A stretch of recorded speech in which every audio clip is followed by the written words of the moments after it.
Kami percaya bahwa setiap hasil yang kami ciptakan adalah komitmen dari tanggung jawab kami menjawab perubahan. Perubahan menuju masa depan yang lebih baik, menciptakan mimpi menjadi kenyataan, mimpi bagi banyak orang, dan memberikan solusi untuk kemudahan.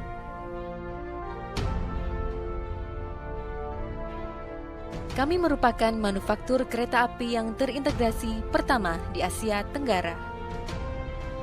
Fokus kami adalah menghasilkan produk yang berkualitas tinggi di bidang perkereta-apian. Kami adalah mitra untuk membangun masa depan. Kami terus menatap ke depan untuk terus berinovasi, mengembangkan visi besar, membangun industri transportasi yang lebih baik.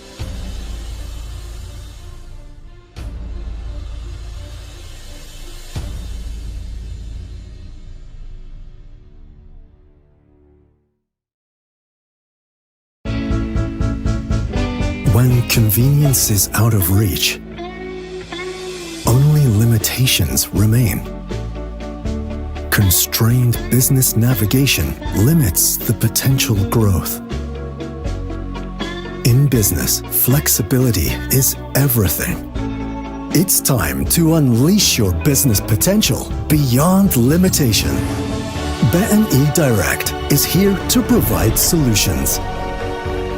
One unified digital platform with a diverse financial solutions to elevate your business to a whole new level.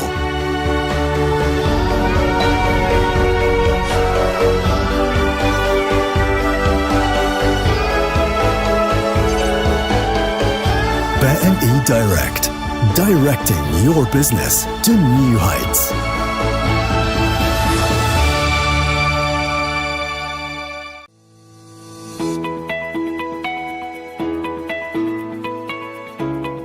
Indonesia is the world's largest island country, consisting of over 17,000 islands. This would be a special agency to manage and guarantee the availability of land, to control the land, to manage the land use for economic development, including for public infrastructure, housing, investment, and agrarian reform. Land Bank Authority is a special agency or sui generis entity established by the central government in December 31st, 2021, given special authority to manage land. Latar belakang berdirinya Badan Bank Tanah karena adanya ketidakseimbangan yang besar antara permintaan dan persediaan tanah, sehingga perlunya peran pemerintah untuk menguasai, mengendalikan, dan menyediakan tanah bagi pembangunan dan pemerataan ekonomi. In line with responsibilities given by the Indonesian President and Land Bank Committee of 3 ministers, Land Bank Authority has a vision and mission to being catalyst for Indonesian economic growth. Land Bank Authority vision is to become a trustworthy land manager based on good governance to guarantee economic growth and economic equality.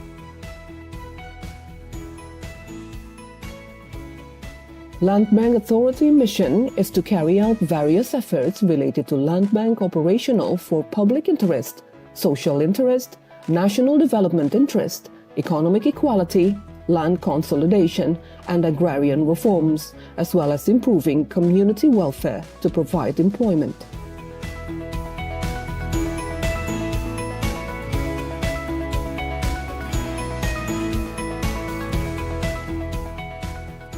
Land Bank Authority is given special authority by the central government to following functions, specifically planning, land acquisition, land procurement, land management, land utilization, and land distribution. Harapan Badan Bank Tanah yaitu menjadi lembaga yang terpercaya dalam rangka menciptakan ekonomi berkeadilan di bidang pertanahan untuk meningkatkan kesejahteraan rakyat. With the responsibilities given to Land Bank Authority, we are confident we can increase the economic growth and justice for Indonesian citizens.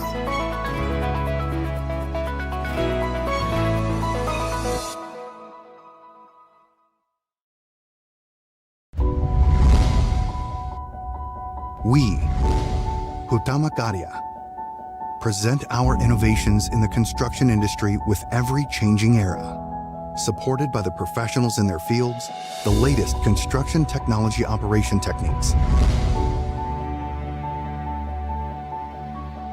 We commit to generate best outcomes, aiming to deliver an equitable distribution of beneficial infrastructure for the entire country and build a bright future for our civilization. Our flagship infrastructure works from bridges, buildings, dams, and sustainable toll road infrastructures, showcasing our high commitment to protecting nature and the environment. We believe that our every step will shape our future, ensuring a developed future Indonesia. Hutama Karya, innovation for solution. Impian untuk hidup yang lebih berwarna, lebih dekat, lebih berarti. Karena rumah bukan sekadar bangunan, tapi sebuah benih untuk masa depan. Ini visi kami untuk menjadi pengembang pemukiman dan perumahan rakyat terpercaya di Indonesia. Bersama sejumlah lembaga terkemuka, Perumnas menyatukan impian dan menenun harapan kepemilikan rumah bagi setiap anak negeri. Dalam kebersamaan, kita menciptakan dunia bagi benih muda untuk tumbuh, belajar, dan berkembang. Perumnas, sebuah simfoni mimpi di mana setiap sekatnya membawa benih harapan akan masa depan yang lebih cerah. Bersama, kita bisa mewujudkan impian di tanah air tercinta.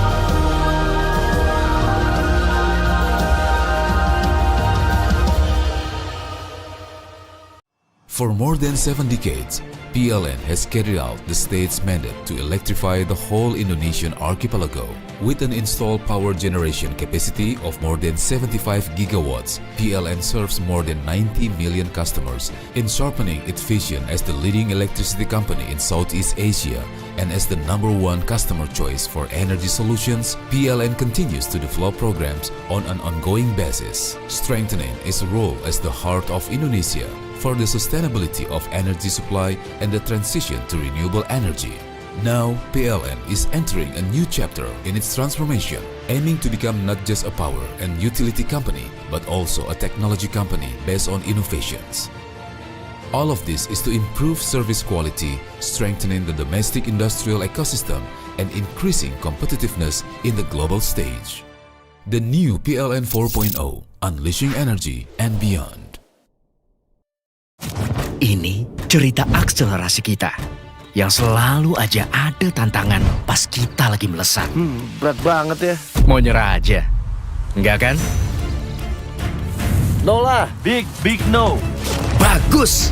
Ini waktunya akselerasi. Makin banyak tantangan, makin banyak jalan. Ya nggak sih? Yoi! Asal... Iya! Nah, gitu. Kalau mau berakselerasi itu harus rame-rame. Rame ini. Yes! Mantap! Menyala bangku! Yeah! Gak cuma sekedar wujudin mimpi, tapi ciptain inovasi. Semangat akselerasi ngedorong kita untuk terus berkolaborasi, biar ngasih impact positif buat bangsa Indonesia. Ayo, wujudin swasembada energi dengan terus berakselerasi tanpa henti. Pertamina, energizing the acceleration, energizing you. Perubahan pasti terjadi. Tak bisa dihindari, taklukkan semua ambisi. Berjalan seiring perubahan, jelajahi semua kemajuan zaman.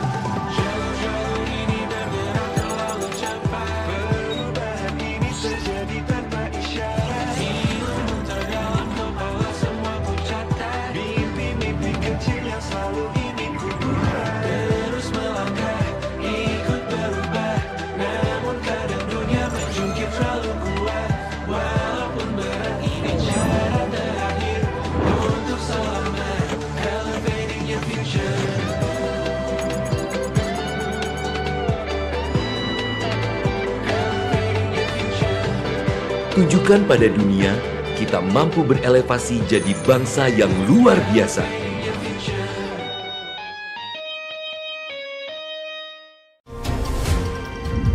tumbuh kembang kami juga memberikan makna dan arti. Betapa pentingnya peran kami yang tak pernah lepas dalam hadirkan konektivitas.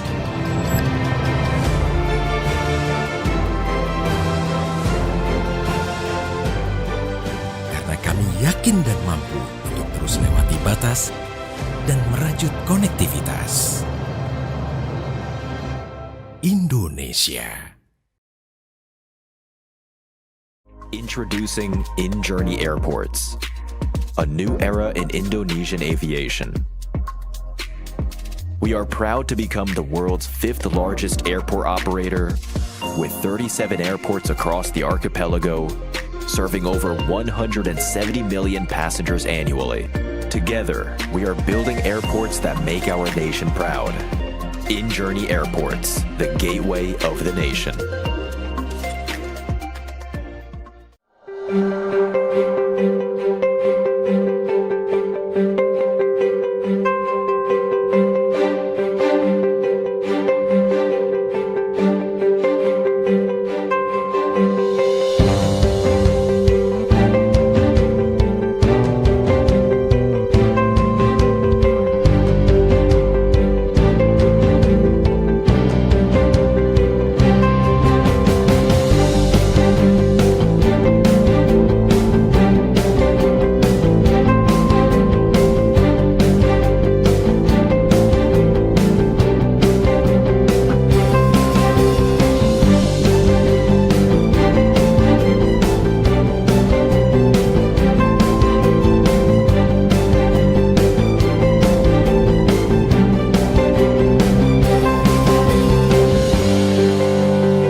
To welcome you to our thematic session entitled Financing Indonesia's Infrastructure Development, from Bankability to Innovation in Infrastructure, organized by Standard Chartered and International Finance Corporation as part of the International Conference on Infrastructure, hosted by the Coordinating Ministry for Infrastructure and Regional Development.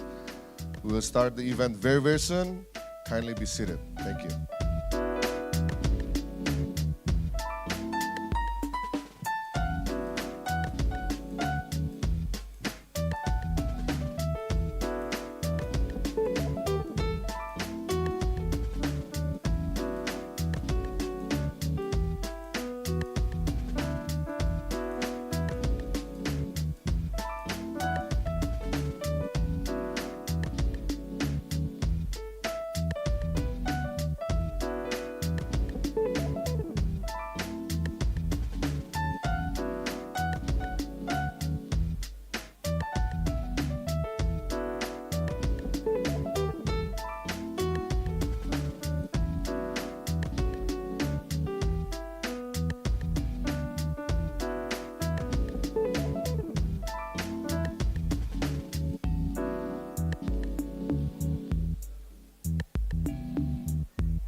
Ladies and gentlemen, good morning everyone and welcome to the Standard Chartered and International Finance Corporation event entitled Financing Indonesia's Infrastructure Development, from Bankability to Innovation in Infrastructure. My name is Christopher Aritonang. I'll be your MC for today. We have a very, very busy agenda for today, so let's start off. We're going to invite Bapak Doni Dono Saputro, OBE, CEO Standard Chartered Indonesia and Chairman of British Chambers of Commerce Indonesia. Pak Doni, the stage is yours.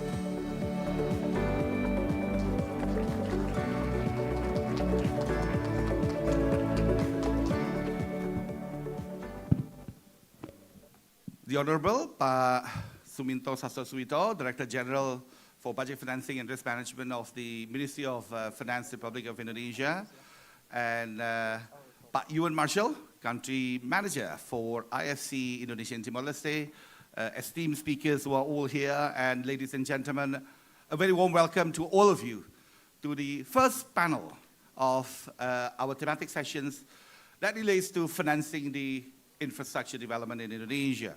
So just to set the scene a little bit, actually there are two panels for our thematic session. One is now, and the second one will be after lunch at 1 o'clock. So this event is co-hosted between Standard Chartered and IFC, and we're very proud to be contributing at the side of the International Conference on Infrastructure. I think when we talk about infrastructure development, it's not just about building roads, bridges, and so on. It's more about building the future. And this includes clean energy that powers inclusive and sustainable growth, digital infrastructure that levels the playing field, and as well as the building of a resilient ecosystem that basically safeguard the environment overall. Now, there is a very critical enabler. I think you will have seen from yesterday's panels and plenaries that the need for financing is very big. So Indonesia would require, between now and 2029, about 2,000 trillion rupiah. It is in the hundreds of billions of dollars to finance infrastructure development that would really provide the necessary wherewithals for Indonesia's development in achieving 8% economic growth. Now, obviously, that's not going to be funded only by the government. And the key is that why we are gathering here today to listen to some of the insightful thoughts from the speakers is about how do we collaborate together and crowd in private, public, international financing into this. There are two parts on the financing side, and the panel today will talk, or this morning, will talk about the innovation in financing structure. I think the onus is really on the financiers in order to find the right platform to help Pak Suminto and Pak Bobby in financing Indonesia's infrastructure projects. The second one will talk about bankability. So that would be the other side, where projects would need to structure itself in such a way that it can be financed. It can attract the right financing. So I think actually that just sets the scene on that. But I won't say much. Actually, I won't steal the thunder from the speakers over here.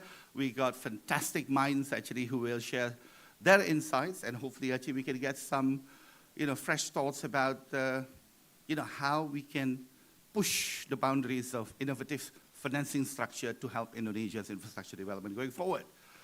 Without further ado, I hope that you will find the sessions today insightful, and I look forward to the enriching discussions later, and thank you. Thank you very much, Pak Doni. Ladies and gentlemen, I would like to introduce our keynote speaker for today, the esteemed Director General of Budget Financing and Risk Management, Ministry of Finance, Bapak Suminto. Bapak Suminto, the stage is yours.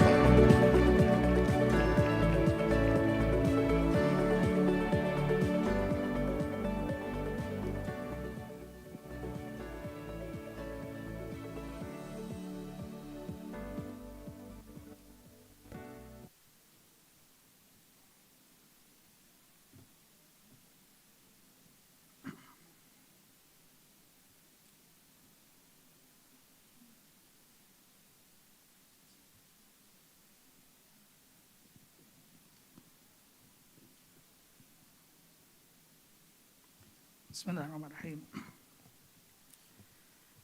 Pak Doni of the Stanchart, CEO, Pak Marshall, Country Manager of the IFC, esteemed speakers, panelists, distinguished participants, ladies and gentlemen. Assalamualaikum warahmatullahi wabarakatuh. Selamat siang, salam sejahtera untuk kita semuanya. It is a great honor for me to be here with you all at the International Conference on Infrastructure 2025. Please allow me to extend the sincere apologies of Her Excellency Minister of Finance, Sri Mulyani Indrawati, who could not attend in person in this very important session due to another commitment. Her Excellency will attend another session here this afternoon as well. I'm pleased to represent her and share Indonesia perspective on this timely and critical topic, financing Indonesia infrastructure, development from bankability to innovation. Bapak Ibu sekalian, ladies and gentlemen, this forum arrives at a pivotal moment. Amid the global uncertainties, as we are very familiar with, geopolitical tensions, trade fragmentation, rising climate risk, and capital market volatility, emerging economies like Indonesia must find new way to sustain growth and deepen resilience. Infrastructure is at the heart of that journey, and the way we finance it will define the path forward. Ladies and gentlemen, as all of us are familiar with the aspiration of Indonesia to become a high-income country by 2045, that future requires structural reforms, productive investment, and above all, an inclusive, connected, and sustainable infrastructure base. For the decades, Indonesia has built roads, ports, and digital connectivity to unlock economic value, but the road ahead is steeper. The role of APBN, state fiscal, in financing infrastructure is very critical, but its capacity is very limited, and mainly functioning as a catalytic force to crowd in the private investment into the priority public projects. Let me share how we are reshaping infrastructure financing practice here in Indonesia. We believe that bankability does not begin at financial close. It begins on day one. How we select, plan, and design good projects. This requires project owners, both national and subnational, to make early, informed decisions on whether either conventional models or public-private partnership best fit a project. Treating the project as a first-class delivery tools, not a fallback option, is a mindset shift we are institutionalizing. We also acknowledge recurring challenges, especially capacity gap, both in the pemerintah pusat and pemerintah daerah, in the local government as well as the central government, in structuring, tendering, and managing complex infrastructure contracts.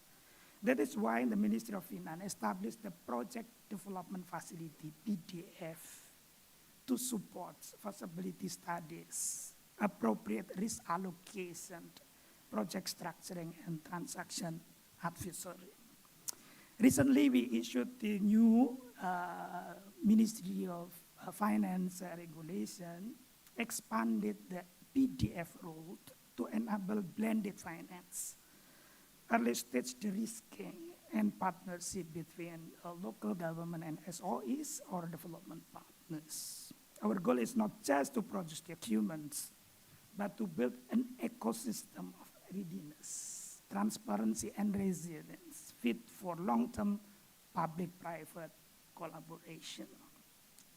The current regulatory framework provides a more integrated and adaptive structure. It allows us for management of government supports, not only for public-private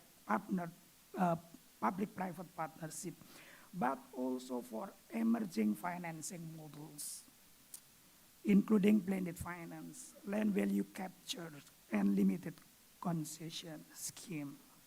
This approach are key to enhancing project viability, especially where public resources are constrained. Importantly, the framework gives a clear mandate to explore innovative project structuring, allowing support mechanism to be tailored to different sectors and project contracts. The regulation also strengthens supports through key instruments like project development facility, viability gap fund, availability payment, and government guarantees, spanning the full life cycle from preparation to implementation. Ladies and gentlemen, the Ministry of Finance has also adopted a sustainability policy through ESG framework and manual, launched back to 2022. This ensuring that climate resilience, inclusiveness, and measurable impact are embedded into projects preparation and executions. These global commitments are now being translated into actionable national policies, especially in infrastructure development. Ladies and gentlemen, at the center of this effort, the project development facility playing a critical role in integrating various forms of government supports, either VGF, infrastructure, government guarantees, availability payment mechanism, into the project preparation process. More than just a financing tool, the PDF functioning as a coordination platform. It enabling line ministries, SOEs, and other stakeholders to align on project structure, financing, and risk allocation, while ensuring that ESG principles are also incorporated from the earliest stages. This integration is key to build bankability of the projects that not only attract private investment, but also deliver long-term positive impact, particularly in the face of growing climate and social challenges today. I'm happy to share with you some examples of how Indonesia is delivering sustainable infrastructure through public-private partnership. First is Singkawang Airport, which is currently in the transaction stage. The project involved a much broader financing structure, combining PDF, government guarantees, Islamic securities or sukuk, regional and central budget allocation, philanthropy, as well as private investment. This layered approach reflects Indonesia's growing experience with blended finance models, particularly for large-scale infrastructure in regional areas. Second, Makassar Parepare Railway projects.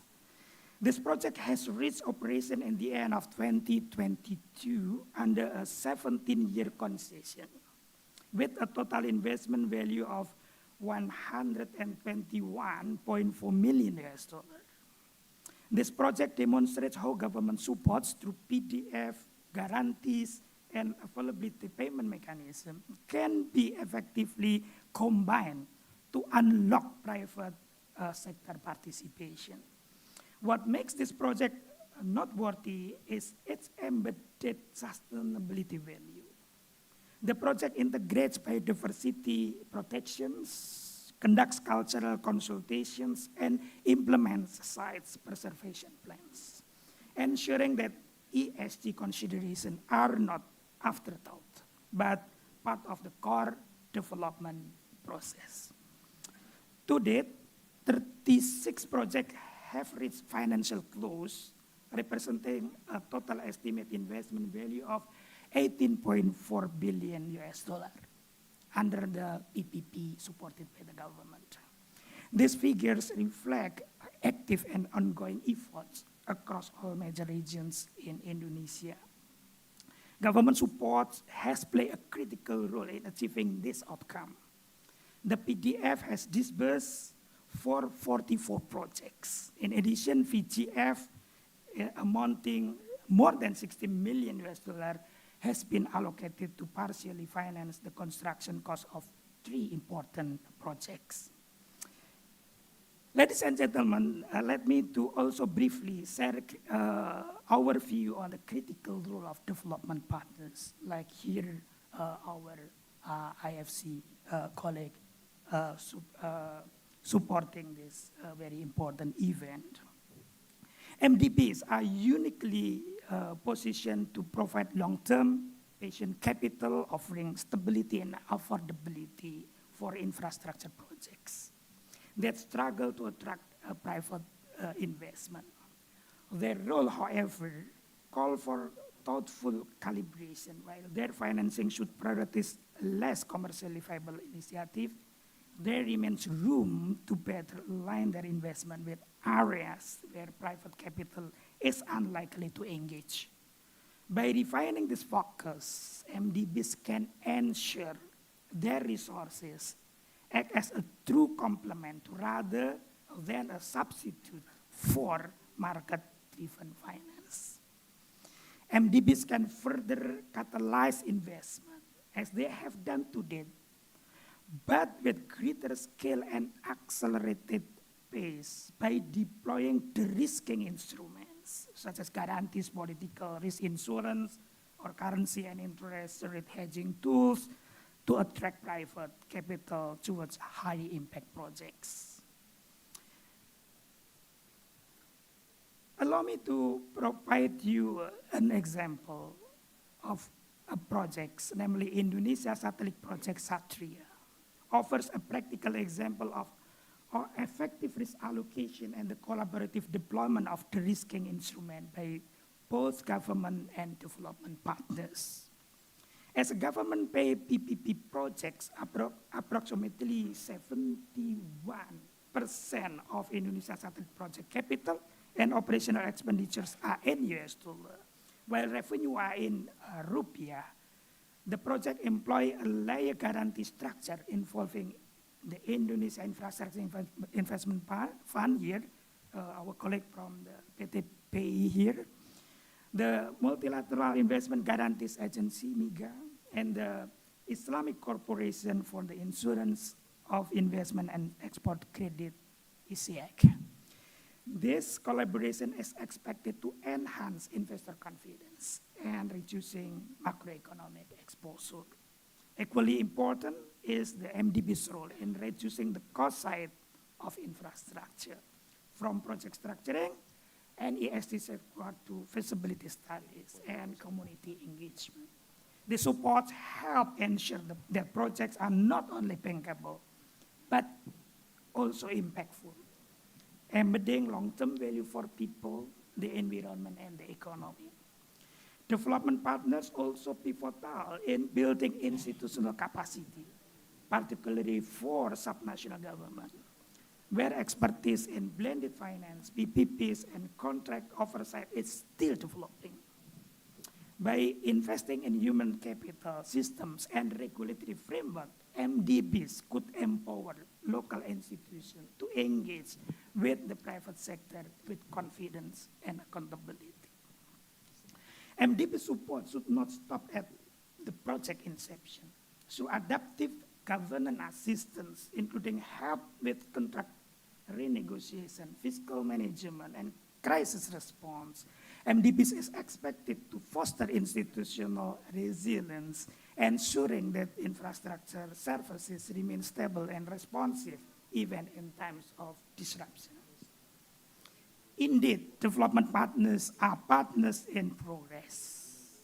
By embedding their support within real project cycles, linking capacity building with measurable policy outcomes, and championing alignment with global standards, they can help us unlock durable, scalable, and high-quality infrastructure investment for generation to come.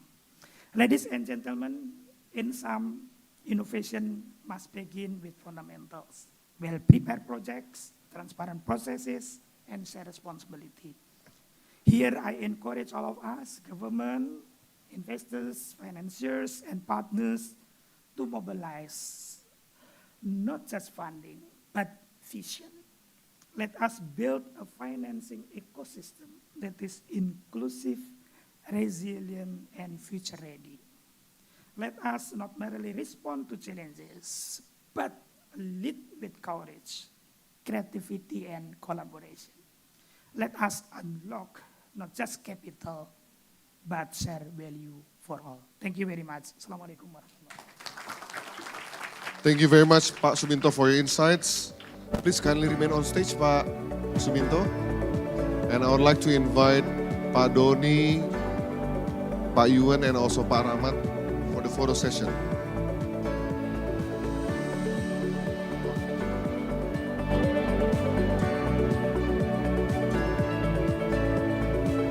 But before that, actually, we got. So before actually we go to the panel, actually, I would like to keenly invite, actually, if IFC and Senator, as I said earlier, we are the co-hosts, Yuan and ourselves, actually, but we have the little host here. I would like to invite Pak Rahmat Kaimuddin, Deputy Coordinating Minister for Infrastructure and Regional Development, to say a few words. Pak Rahmat, the stage is yours. Thank you.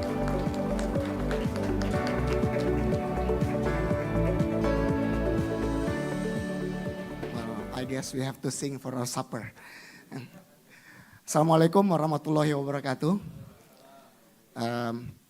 Pak Suminto, Pak Mas Doni, Pak Yuan, and everybody here, thank you for the opportunity.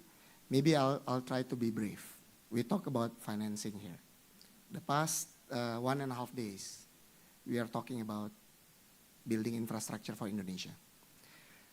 You know, I was thinking, what is the good way to remember? What do we need to ensure infrastructure is getting built? So maybe the first thing we need is peluang, opportunity. We need to make sure that the projects are there, the project is well designed, we actually have some business process to allow all that opportunities to become reality. The second thing that we need is ruang.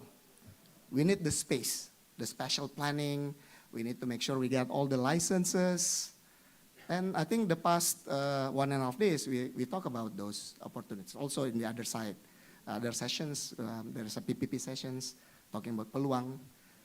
Upstairs, we talk about the ruang. And now we talk about the also very critical component for that to happen, which is uang, money.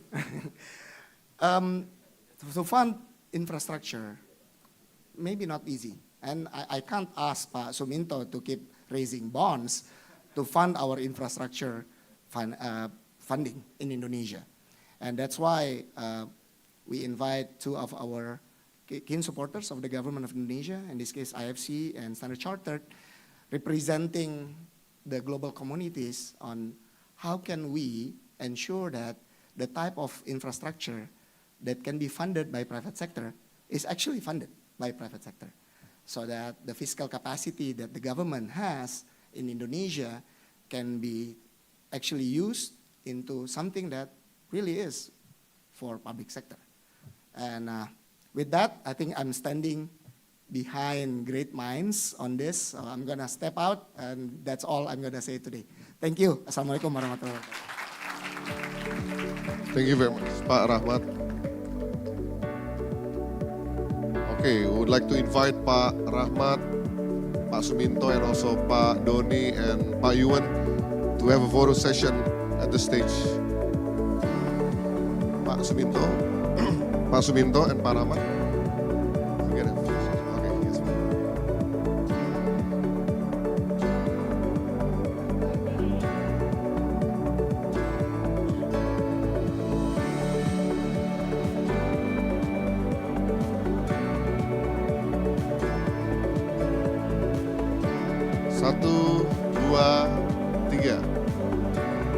lagi, 1, 2, 3.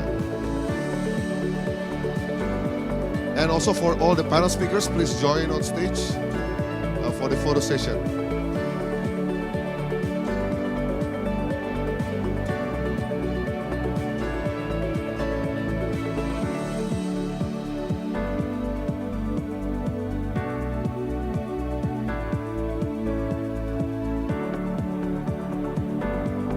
Oke, 1, 2, 3. Sekali lagi, 1, 2, 3. Thank you very much, Pak Suminto and Pak Rahmat.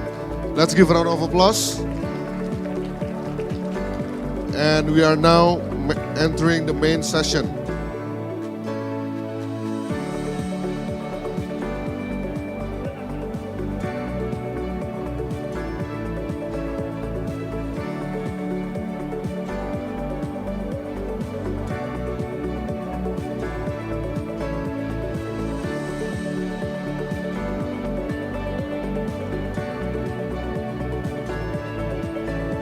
Okay, ladies and gentlemen, we're now entering the main session for today. In today's panel, we have assembled several prominent experts to share their perspectives on scaling up innovative financing solutions for sustainable infrastructure. So, firstly, I would like to invite our moderator, Andi Citawarman, water sector leader from Mott MacDonald, to join on stage. Also, I would like to invite our esteemed speakers on stage. Bobi Wahyu Hermawan, Director of Center for Climate Finance and Multilateral Policy, Ministry of Finance. Srini Nagarajan, Managing Director and Head of Asia at British International Investment Group. Victoria Delman, Manager Upstream and Advisory, Asia Infrastructure International Finance Corporation. Christopher Ganis, Managing Director of Hybrid Capital Solutions, INA. And last but not least, Dougal Crawford, Country Lead Indonesia, Export Finance, Australia. Let's give a warm welcome to our panelists. Selamat pagi semua. Good morning. My name is Andi Citawarman. I lead the water sector for Mott MacDonald in Indonesia, and I'm a passionate advocate for sustainability. Sustainability to me is about creating prosperous future for the next generations. And without sustainable financing, none of this would happen. So this is an important talk from great minds that have been compiled by great hosts, the IFC, as well as the Standard Chartered, Bank of Indonesia.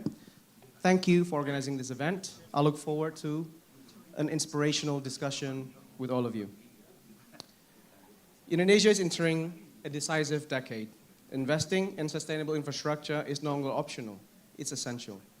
But it's also a tremendous opportunity to deploy climate-smart capital, to blend public ambition, matching them with private innovation, but to move beyond traditional PPPs towards new models. So I look forward to hear some of the innovations from all of you. So first, I would like to introduce Pak Bobi Wahyu, right, from the Ministry of Finance. So Pak Bobi is an interesting character. We had a chat earlier today. We were both stationed in Abu Dhabi for a while. Pak Bobi is now the Director for Climate Financing and Multilaterals. So all the multilaterals will have to go through Pak Bobi. So Pak Bobi, throughout all of your experience and what you can share with us today, what is the role of Ministry of Finance playing in creating incentives as well as regulatory frameworks that support the growth of innovative financing instruments? So we heard from Pak Suminto, blended finance, green sukuk, etc. So I'd like to hear more from your side. Thank you. Okay. Thank you, Pak Andi, as moderator. Assalamualaikum warahmatullahi wabarakatuh. It's our pleasure to always have a great discussion with all the parties, especially from the private sector as well, for IFC as well as from Standard Chartered. So when we are talking about the roles of the Ministry of Finance, as in very special one is we're talking about the government. Yes. So basically, government or the Ministry of Finance, first we have to put a very strategic direction and create a strong policy framework. So in this case, Ministry of Finance also have to make a make themselves as a main facilitator for sustainable economy. So we know our state budget is limited. So that's why we encourage innovative financial instrument, and we try at the moment, because the climate or sustainability is very important for our future. Right. We try to integrate all the climate and sustainability consideration into all our plans. So we need to align all the stakeholders with our national development plans in the RPJMN, jangka panjang and jangka menengah as well, and with the SDG roadmap. That's the first one. We have to have a strategic direction and policy framework in our mind for all stakeholders. Okay. Next, developing the framework itself also very important. So at the moment, Ministry of Finance already a kind of pioneering champion to build a regulatory framework for the green bonds and also the green sukuk. This is a kind of a big achievement for us as a country. So we now have the framework for the green issuance of sukuk and also bonds. The next one is collaboration with other authorities, especially with the OJK and also other counterpart here. So with OJK, we have create a framework as well as taxonomy. This is also important for sustainable infrastructure development. And also, last one, we fostering the blended finance mechanism through a lot of scheme that we already created. Maybe the next one I will discuss about that one. Okay, Thank you. Thank you very much, Pak. So next we have Srini Nagarajan. So Srini is the Managing Director of British International Investment in Asia. And Srini's got a wealth of experience from Africa all the way to Asia. And we've had some discussions about how you're very passionate about blended finance, Srini. So I'd like to hear more about that. We're seeing a lot of promising platforms emerging. So we've got Investment Authority, INA, Pak Christopher. We are seeing Danantara. We're seeing Just Energy Transition Partnerships. So a few of these are popping up and really offering real solutions and solid foundation. So specific to blended finance, how is BII using blended finance to catalyze private sector investment in infrastructure, and what models have worked well in other markets? Sure, thank you. Assalamualaikum. Thank you so much for inviting Pak Donny and IFC for this. Let me just paint a picture of what investors look for in an environment, in a market like Indonesia or any emerging market for that matter. There are 3-4 factors. The first one is a stable policy environment, which is very vital. The second one is lesser friction in execution of infrastructure projects. Yes. The third one is high quality talent, which is available here. And the fourth one is track record of having made money. And I think these are what drives investors more towards emerging markets in a highly competitive world today, where developed markets are also delivering good returns on infrastructure projects. Yep. So if you have to compete with them, we got to create the vibrant environment here, right? Which, of course, Indonesian government, I'm very pleased to hear they're taking a number of steps in that direction. That's good to hear. From an investor standpoint, I think it's very important to recognize we take a longer-term view, right? I think patient capital, the advantage with bilateral and multilateral institutions is we can take a longer-term view. And longer-term capital is very important because there is terrific scope to make commercial returns if you stay invested for a longer period of time and if you're patient. If you're not, if you're impatient, you won't make it. Infrastructure takes time to deliver returns. And third important point is you need to have skin in the game. That is, you need to play across the capital structure. Equity is important. I think bilateral, multilateral institutions should contribute towards equity, which the country needs as foreign direct investments. Beyond debt. And of course, we also provide mezzanine funding as one of those. The last point is, I think it's very important as an investor, we are the kind of investors who do not want to crowd out private capital, right? Institutions like us, which means what? We have to be catalytic in nature, where we can get more commercial investors to come into what we do, which means we take early stage risks. We are willing to take on early stage risks and also bear the brunt of the risks which comes along with it. It'll be a wobbly cycle, but ultimately if you stay the course, we have seen it in many countries having established platforms, it'll pay, really. But you have to be patient. Going on to the question about blended finance, I mean, look, I don't want to talk about basics of blended finance, which people are aware of. Please go down to the details. Yeah, so I think blending is, we all know about blending, how to attract commercial investors. First of all, we must understand blending is to trigger more commercial investors to come in, because they are nervous of coming in at the stage at which the projects are today, and that's why you require that level of padding. Whether we talk about concessional financing or mezzanine financing to attract the senior financing. The success of blending, how do you define the success of blending? The ability to get senior funding over a period of time, because that's what is sustainable. Yep. You got to make projects commercially sustainable. So blending acts more like a trigger for us to come in there eventually and mobilize the much needed commercial capital over a period of time. Blending is not a longer term solution. It's a shorter term solution to try and bring in the commercial capital, and thereafter we do anticipate projects to do this. Let me take one example or two examples. One is the transmission project which we do in Africa, a company called Gridworks, which is 100% owned by BII. We are probably the only DFI in the world which can establish subsidiaries. Right, okay. Right. So we are doing the much needed transmission projects in the DRC, where 500,000 people are getting access. Why do we do blending there? Because it's much more catalytic capital. Path to profitability is longer. Commercial investors don't want to come in until the cash flows are really established. That's number one. Number two, this is another project we have done in the form of internet service providers in the interior parts of Nepal, a company called WorldLink, all right, where doctors have been walking for a day to find internet, literally 2 years back. We are not talking decades back in the valleys. So I think taking internet across to the hospitals, to the doctors, saving the NICU patients, young children who are born, etc., has been a profound impact on the lives of people. So that required more blending money for a period of time until the path to profitability is longer. And who were involved there on that part? Yep. That's right. I think I will leave 3 messages on the table. Number one, blending is very required for infrastructure, very much needed for Indonesia, for areas like waste management, which was announced this morning. Yep. Right? It takes time to be profitable. Waste management takes time for the technology to settle. We have seen this time and again in many emerging markets. 2, I think it's very important while you're blending money, you keep your conversations with commercial investors alive and try and make sure that you are able to attract them in with what you do. But you cannot stop your conversation with commercial investors because you're blended. You've got to keep the conversation going. All right. 3, commercial investors are very, very disparate group, right? They are looking for rating, they're looking for comparisons with other markets, and they're looking for track record. It takes time. You've got to be patient. They're not going to come overnight. You've got to be patient. Don't forget about the ultimate goal. Yeah. Thank you. All right, that was very good. Really inspired by some of the remarks there. So next we have Victoria Delman. Very nice to have you with us.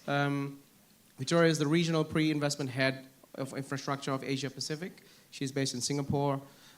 We had several discussions prior to this.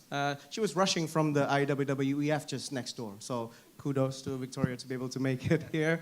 But you were telling me about some of the successes that IFC have implemented recently in India as well, on some of the road sector, for example. And we in Indonesia are, I guess, struggling to find issues with governance and capacity within the government. So in India specifically, how were you able to unlock some of the sustainable financing there?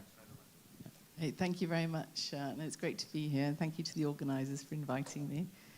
So the IFC, as you know, we're part of the World Bank Group. We are the private sector piece of it, so we lend without sovereign guarantee. So we do take risks in projects, as do, I think, everybody else on this panel. Yes. But we work very closely with our World Bank colleagues, some of whom are in the room, to come up with different structures that can help unlock bankability issues, which I guess is the topic of the next session. Yes. A couple of things that we've been doing. So first of all, we have a very long track record of actually raising finance ourselves through labelled bonds, so green bonds. Okay. So we've been championing and I guess leading the way in many ways on ESG for a long time, and linked to that, we've been able to raise finance ourselves. And what we've been doing more recently is actually supporting clients looking to do that. So across the world, we have been supporting green and blue bonds. So we have a group who have also been focusing on the taxonomy for blue bonds.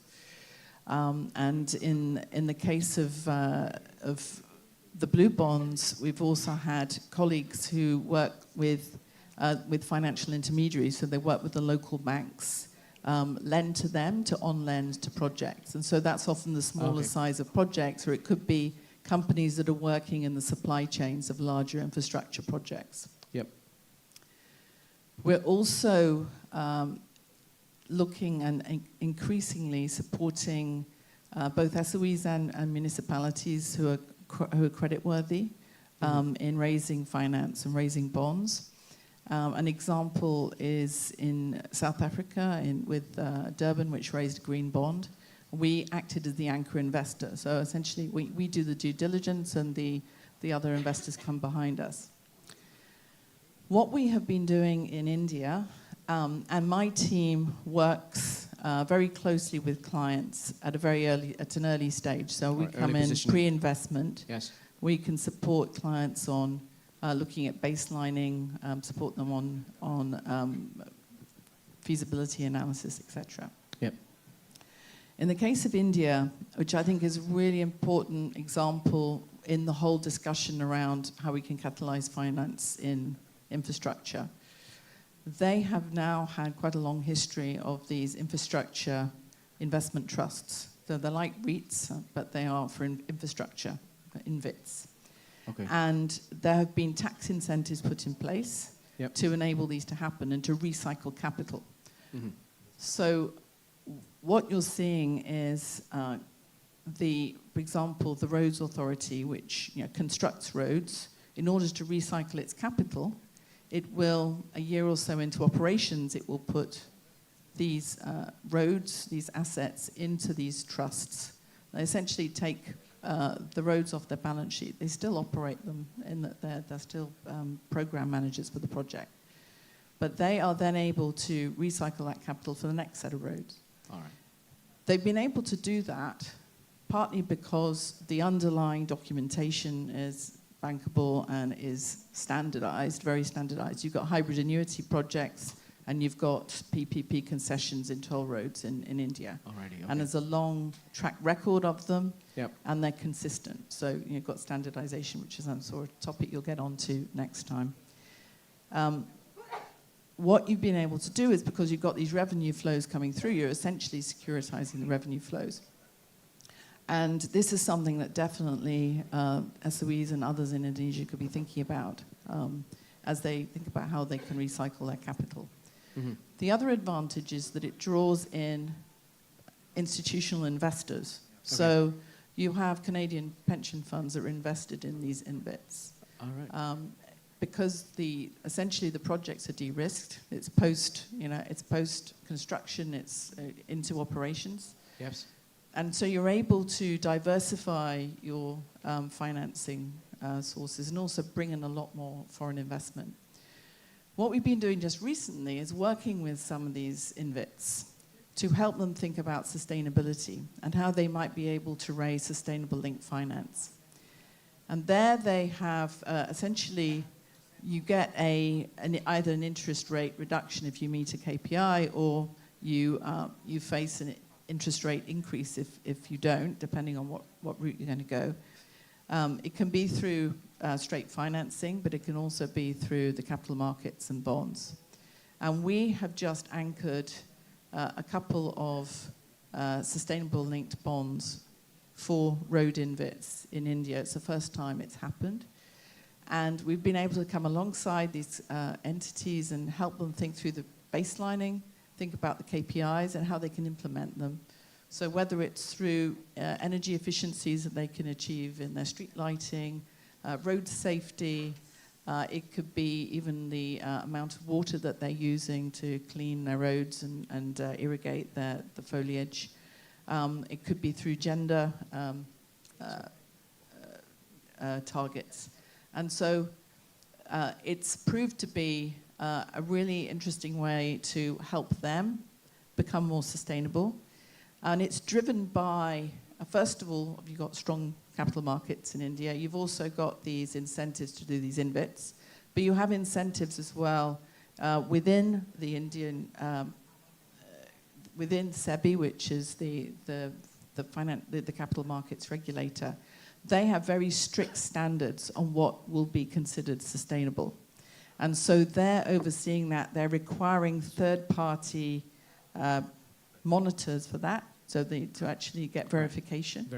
And so that there is avoiding the allegations of greenwashing, sustainability washing, etc. So I think this is a really interesting trend that we're seeing. We've seen a lot of sustainable linked financing elsewhere in Asia, but these are the first times we've really seen it in the road sector in bonds. So I'm hoping that's something that we can replicate. Here, okay. So it's strict requirements, but also some flexibility, some adaptability, and options for people to opt for. But actually, we also need some maturity in how things are done as well. So Indonesia, with the 36 projects successfully implemented, that's already shown some really good experience there. Okay, good. Thanks. Next, I'm also excited to introduce Pak Chris Vulganis, Managing Director of Hybrid Capital Solutions at Indonesia Investment Authority, or INA. He has a lot of experience in Wall Street as well, BlackRock. Built a career at the intersection of global capital and local opportunity. With his current role, leading hybrid capital solutions at INA, I hope he can help us to shape what is the next generation of financing tools might look like. So, Pak Chris, how has INA successfully mobilized capital into Indonesian infrastructure assets, and what lessons can be drawn for scaling private investment? Well, thank you so much, Andy, and Standard Chartered and IFC, thank you very much for having us here. I think just by way of quick introduction of INA, one of our critical role is actually to be exactly that, to be the orchestrator and catalytic capital to bring capital into the country. Since our inception, we've actually established a couple of platforms that focuses on infrastructure. We're one of the largest toll road operator. We are in partnership with a global port operator for the busiest port in Sumatra. We're also investors in digital infrastructure, telco tower as well as data center. So I think when to summarize some of the points that have been brought up before, I think Pak Doni, you highlighted exactly the size of the funding that is required for infrastructure in Indonesia. I think is quite massive. I think it was about 2,000 trillion, and about 60% of that is probably going to be covered by APBN and APBD. So the rest of the 40% is still left to be funded by everybody of us in this room. I think Pak Rahmat in his keynote speaker earlier also noted that at the end, after the opportunity and after the space, we also need the money. Right? That's just reality of life. When we think about that, this is a very old banker saying, but I think it stays true when we think about innovation and financing. Is capital go where it's welcome, and capital stay where it is treated well, right? So I think that function of treating well is something that we inherently need to understand very well. The second basic concept for me is division of labor, right? Each of us have different role to play. The foreign capital as well as the local capital orchestrator like me. And as it relates to that, of the division of labor, the most critical component in my view is understanding the requirement of each of the investor base. I think Srini, you highlighted that some of these blending financing is a short-term solution.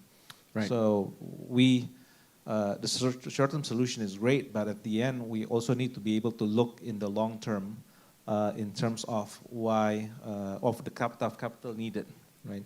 And for that, we need to go back to the basic of supply and demand. Where does the supply of capital coming from, and where does the demand of capital coming from? For me, one of the in the past, in the last couple of decades, infrastructure financing in Indonesia has been largely funded by banks as well as some of the development institutions. Yes. Right?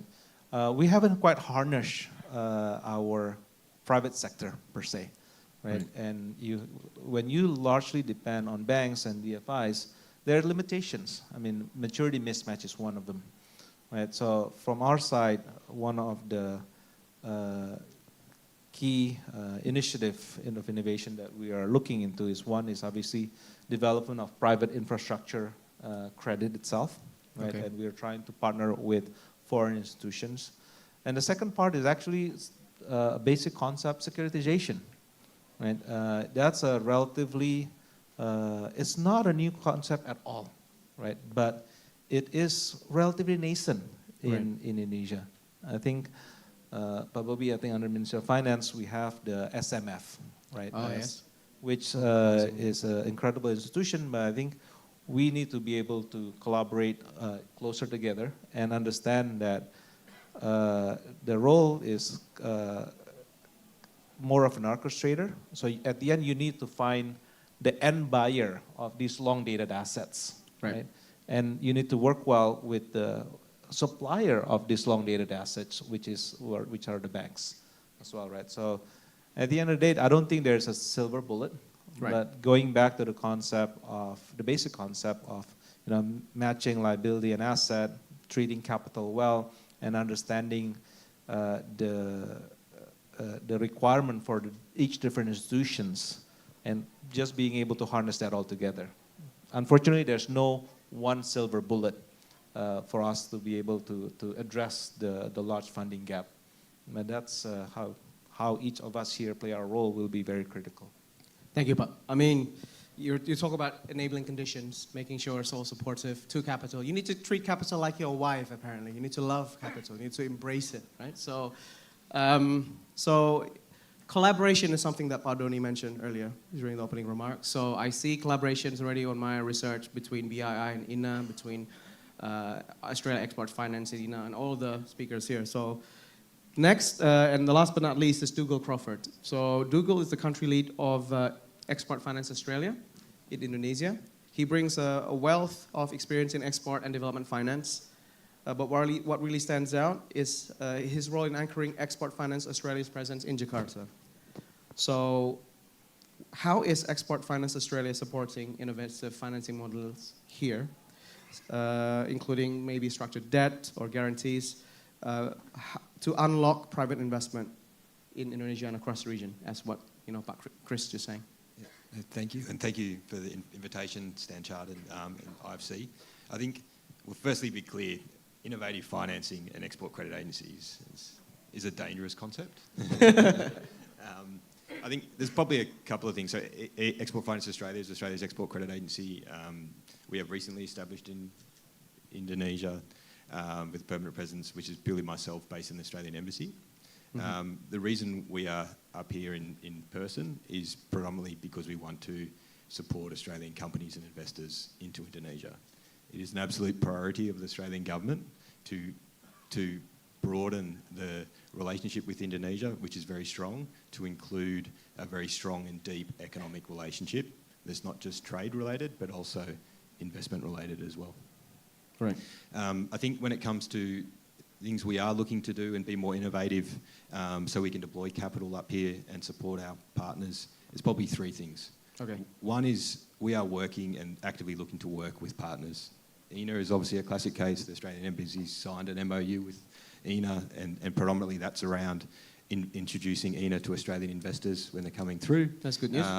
And a lot of Australian companies do see entities such as INA who's looking to assist with market entry and market knowledge and financial capital as an interesting solution for them when they're looking to come into market.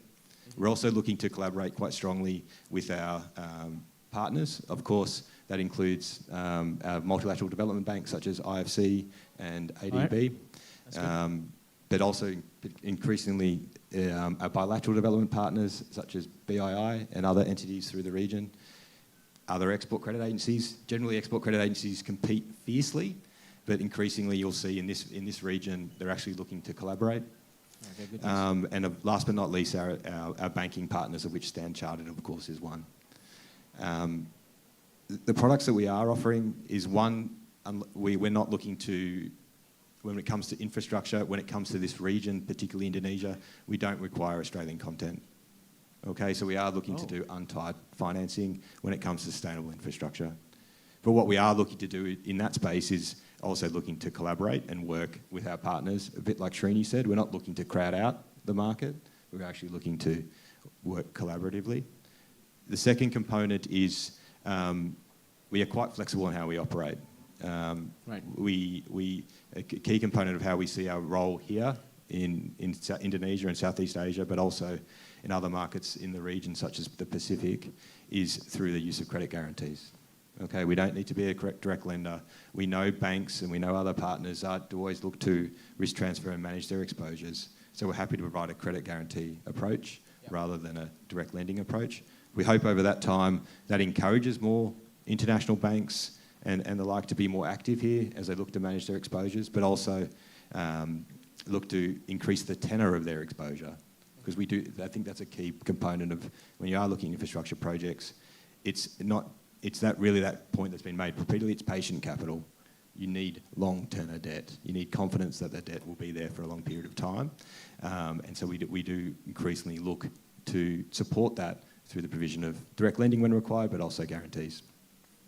Thank you, Doug. I mean, again, sustainability and climate impacts is something very serious. So seeing all of you introducing more ESG-linked, sustainability-linked solutions, having longer, more flexible, conditions really helped encourage, to make sure that we all collaborate and work together to solve a really difficult problem we have ahead. I note that we have 10 minutes for questions and answers. I've got more questions here, but I'm conscious that people might want to ask from the audience. So I want to give a chance for the audience to also ask all the panelists to see what you have in mind. Oh, we have already a question. Pak Jeffrey, maybe silakan. So if you have a question, please introduce yourself and say who you're from, and please ask a question and who you would ask the question to. Okay, let me introduce myself. My name is Jeffrey Johari. I'm the President and Managing Director of OCS. We are the Global British Facility Management Company. Yep. My question is, what strategy can financial institutions to mitigate environmental and social risks, such as like the social mobility, social equity, and then under the Equator Principle, without deterring private sector investment under Indonesia infrastructure, especially for high-risk projects, like, for example, power plant and also the toll road. Thank you. Oh. Who would you like to address the question to, Pak, specifically? I think that any seems panelists like coming from financial Ibu Victoria has risen to the challenge. Okay, silakan, Bu, please, Victoria. Thank you.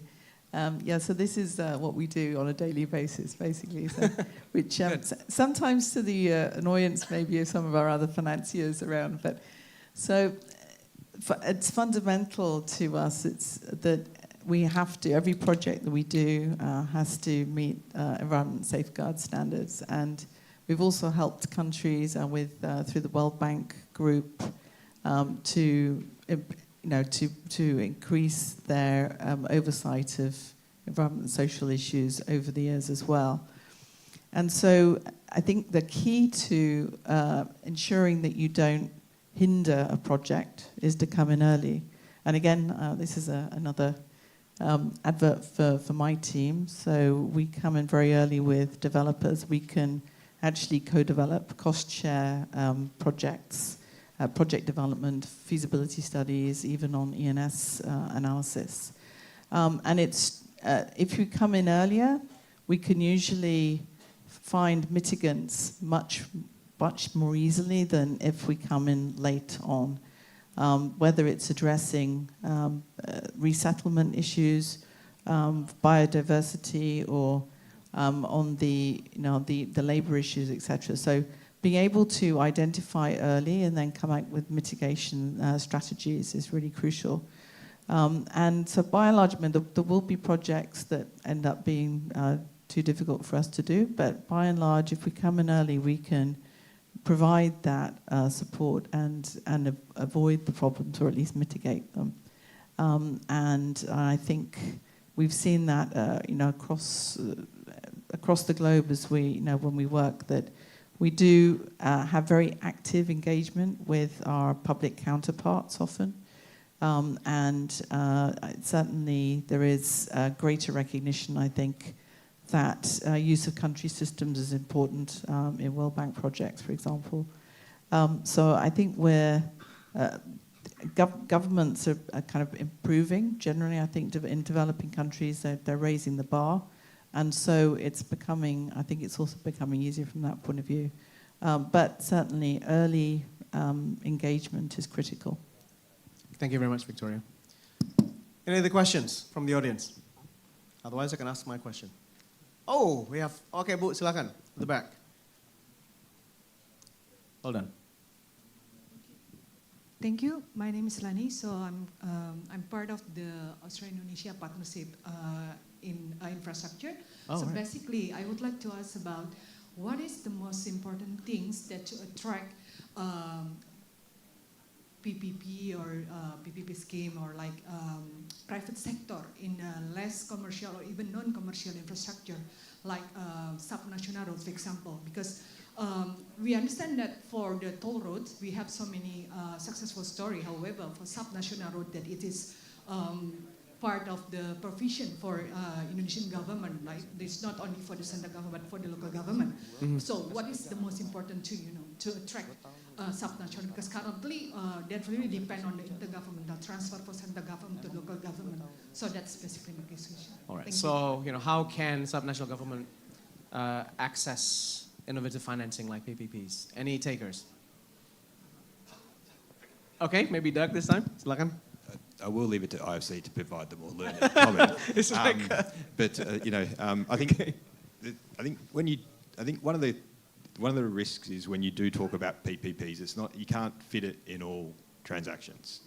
I see. Okay. There always has to be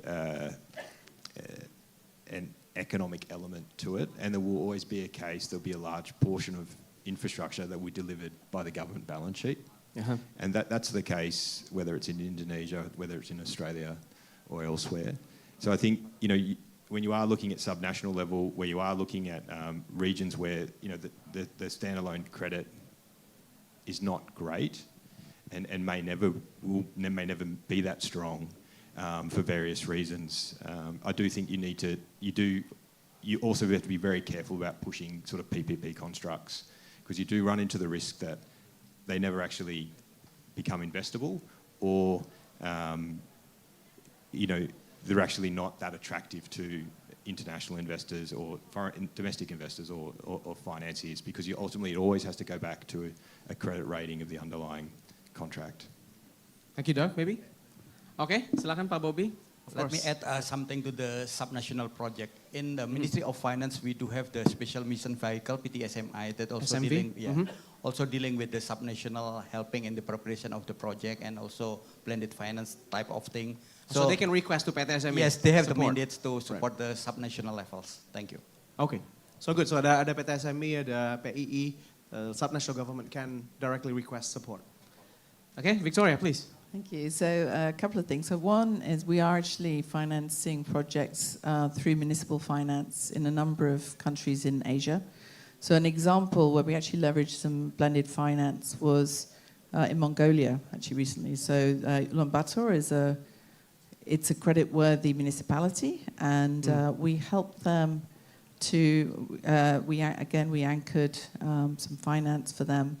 And they used it to buy actually a very large battery, which has enabled them to stabilize the grid in Ulaanbaatar.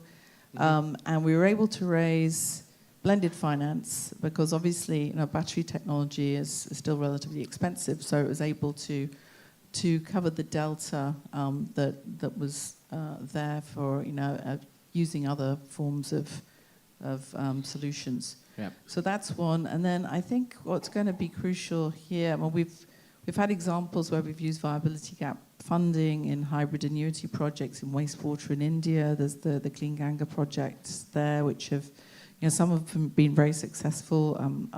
that we've created a program around that with different tools and now with guarantees as well. The other solution is through risk-sharing facilities, and again, helping to try and get some commercial finance into the utilities or into the municipalities, where maybe kind of weaning them off completely concessional finance, so gradually moving towards a commercial finance and coming up with facilities, which I think PTSMI is doing. But we can do it also through commercial banks, where we can come up with different layers of financing to all risk of these share. examples, did the subnational government request support through national or directly to IFC? Yeah. So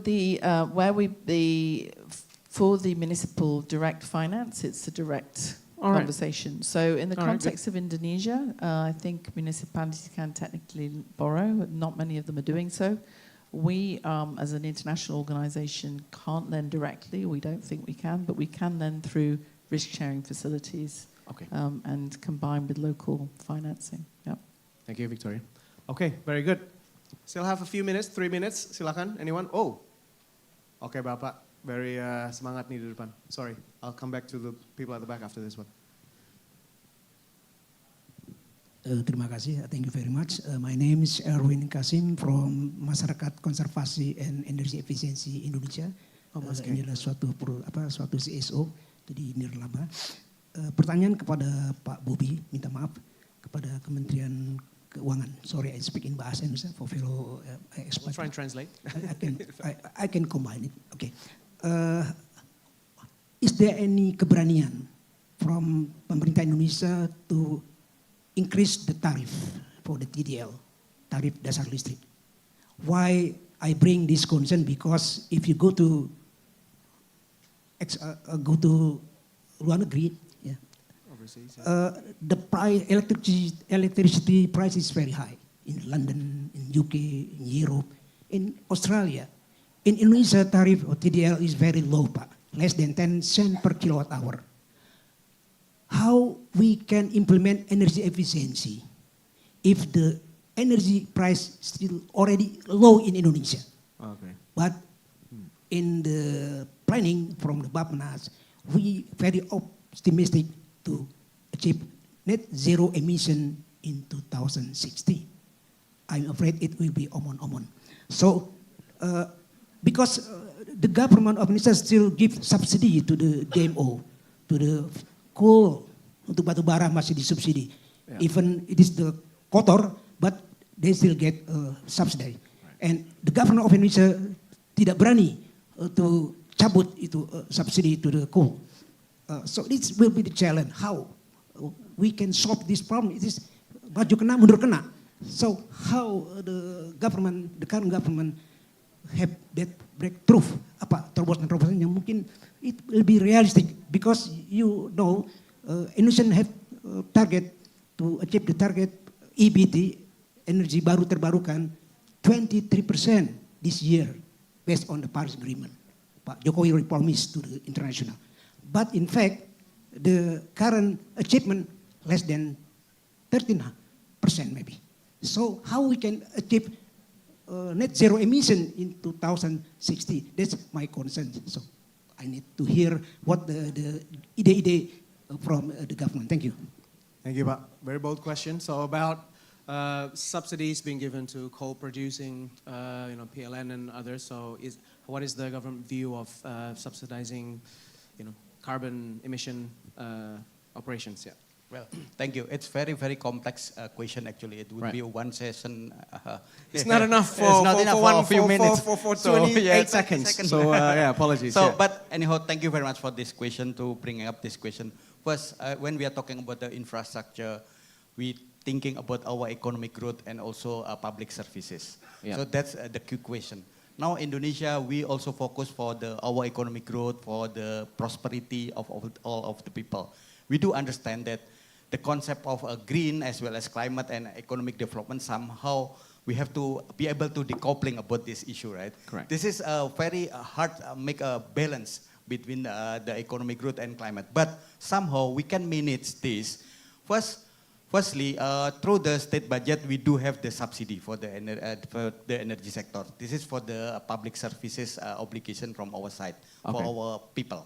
Okay. The other one, we do commit for our climate, for our green sustainability. So that's why we would like to improve this from the renewable energy mix. This is already discussed with the Ministry of Energy about this target. And also the main actors for this, the coordinator is the Ministry of Lingkungan Hidup, the KLH. Yeah. So Environment. part of this, Ministry of Finance involved in the discussion, but the main actors, coordinator is the Ministry of Lingkungan Hidup as well as the Ministry of Energy. We try to find the financing for the renewable energy mix, although some of the opinion says it's maybe too optimistic or something, but we try to catch up with that target. Thank you. Right, so the commitment part is to help renewable energy being mainstream through the support of Ministry of Environment as well as Ministry of Energy and Mineral Resources. And financing will be supported by all these people up here. So hopefully, there was a really inspiring question, and hopefully we'll get there, Pat. Okay, so time is up, it seems, everybody. So thank you so much for all of your attention, you being here, your enthusiasm, really interesting questions. I'm sorry I couldn't get to ask you all of the questions that I wanted to ask, but I hope you find this section really useful, as I have. So thank you so much, everybody.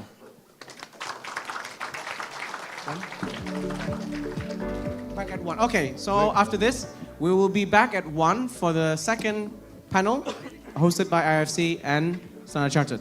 See you. Ladies and gentlemen, with this we have concluded our event for today, for this morning. It was certainly a very interesting session for me, and hopefully it's also beneficial for you. So thank you for your participation.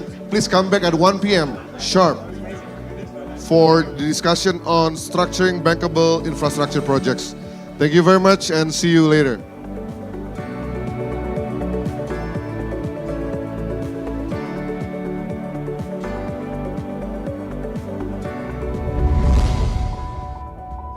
We, Hutama Karya, present our innovations in the construction industry with every changing era.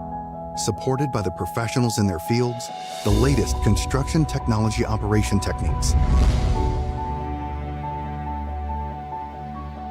We commit to generate best outcomes, aiming to deliver an equitable distribution of beneficial infrastructure for the entire country and build a bright future for our civilization.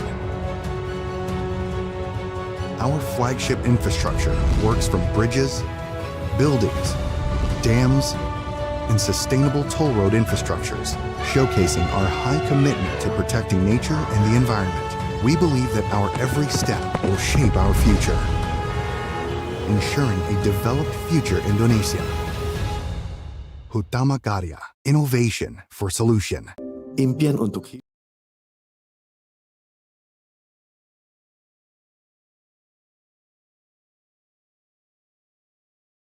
Impian untuk hidup yang lebih berwarna, lebih dekat, lebih berarti. Karena rumah bukan sekadar bangunan, tapi sebuah benih untuk masa depan. Ini visi kami untuk menjadi pengembang pemukiman dan perumahan rakyat terpercaya di Indonesia. Bersama sejumlah lembaga terkemuka, Perumnas menyatukan impian dan menenun harapan kepemilikan rumah bagi setiap anak negeri. Dalam kebersamaan, kita menciptakan dunia bagi benih muda untuk tumbuh, belajar, dan berkembang. Perumnas, sebuah simfoni mimpi di mana setiap sekatnya membawa benih harapan akan masa depan yang lebih cerah. Bersama, kita bisa mewujudkan impian di tanah air tercinta.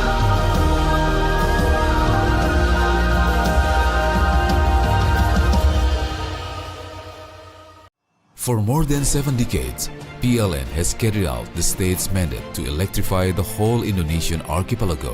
With an installed power generation capacity of more than 75 gigawatts, PLN serves more than 90 million customers in sharpening its vision as the leading electricity company in Southeast Asia and as the #1 customer choice for energy solutions. PLN continues to develop programs on an ongoing basis, strengthening its role as the heart of Indonesia for the sustainability of energy supply and the transition to renewable energy. Now, PLN is entering a new chapter in its transformation, aiming to become not just a power and utility company, but also a technology company based on innovations. All of this is to improve service quality, strengthening the domestic industrial ecosystem, and increasing competitiveness in the global stage. The new PLN 4.0, unleashing energy and beyond. Ini cerita akselerasi kita yang selalu aja ada tantangan pas kita lagi melesat. Berat banget ya. Mau nyerah aja? Enggak kan? No lah, big no. Bagus! Ini waktunya akselerasi. Makin banyak tantangan, makin banyak jalan. Ya nggak sih? Yoi! Asal... Iya! Nah, gitu. Kalau mau berakselerasi itu harus rame-rame. Rame ini? Yes! Mantap! Menyala bangku! Yeah! Gak cuma sekedar wujudin mimpi, tapi ciptain inovasi. Semangat akselerasi ngedorong kita untuk terus berkolaborasi, biar ngasih impact positif buat bangsa Indonesia. Ayo, wujudin swasembada energi dengan terus berakselerasi tanpa henti. Pertamina, energizing the acceleration, energizing you. Perubahan pasti terjadi. Tak bisa dihindari, taklukkan semua ambisi. Berjalan seiring perubahan, jelajahi semua kemajuan zaman.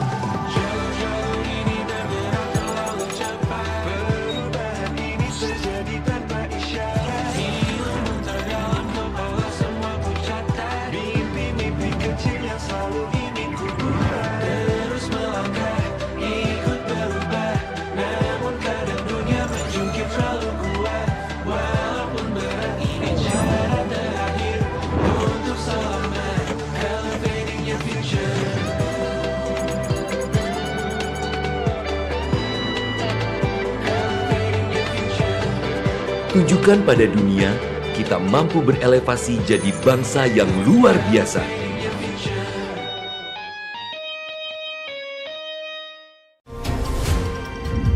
Tumbuh kembang kami juga memberikan makna dan arti. Betapa pentingnya peran kami yang tak pernah lepas dalam hadirkan konektivitas.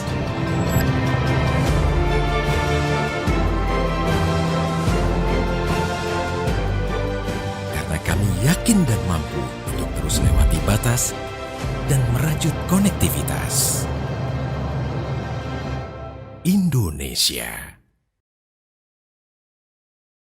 Introducing In-Journey Airports, a new era in Indonesian aviation. We are proud to become the world's 5th largest airport operator, with 37 airports across the archipelago, serving over 170 million passengers annually. Together, we are building airports that make our nation proud. In-Journey Airports, the gateway of the nation.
Kami percaya bahwa setiap hasil yang kami ciptakan adalah komitmen dari tanggung jawab kami menjawab perubahan. Perubahan menuju masa depan yang lebih baik, menciptakan mimpi menjadi kenyataan, mimpi bagi banyak orang, dan memberikan solusi untuk kemudahan.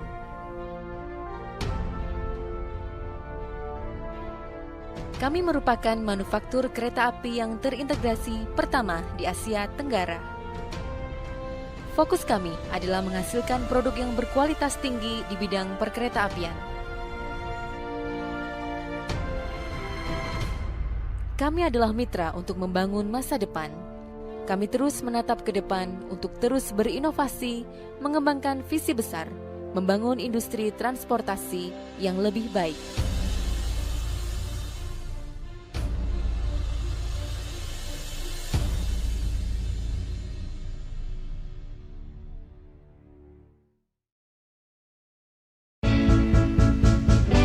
When convenience is out of reach, only limitations remain. Constrained business navigation limits the potential growth. In business, flexibility is everything. It's time to unleash your business potential beyond limitation. BNI Direct is here to provide solutions. One unified digital platform with a diverse financial solutions to elevate your business to a whole new level.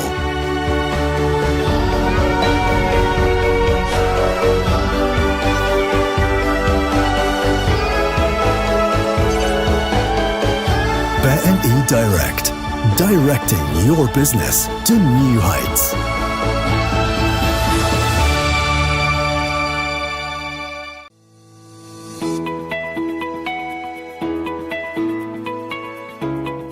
Indonesia is the world's largest island country, consisting of over 17,000 islands.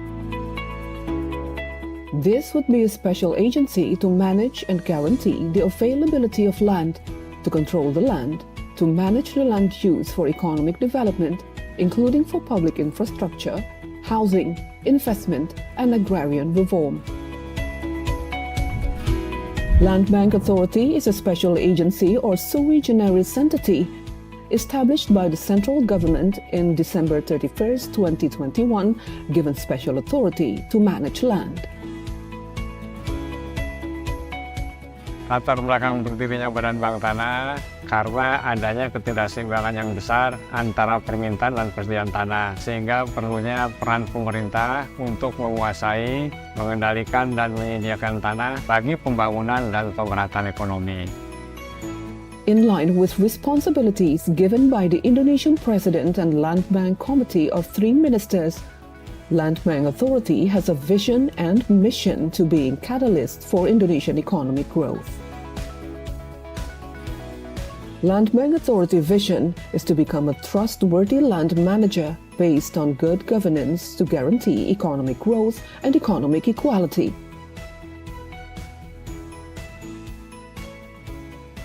Land Bank Authority mission is to carry out various efforts related to land bank operational for public interest, social interest, national development interest, economic equality, land consolidation, and agrarian reforms, as well as improving community welfare to provide employment.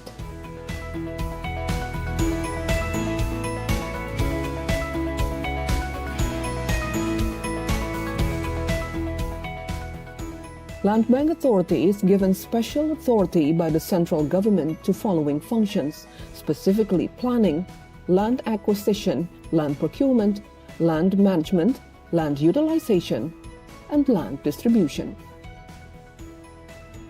Harapan Badan Bank Tanah yaitu menjadi lembaga yang terpercaya dalam rangka menciptakan ekonomi berkeadilan di bidang pertanahan untuk meningkatkan kesejahteraan rakyat. With the responsibilities given to Land Bank Authority, we are confident we can increase the economic growth and justice for Indonesian citizens.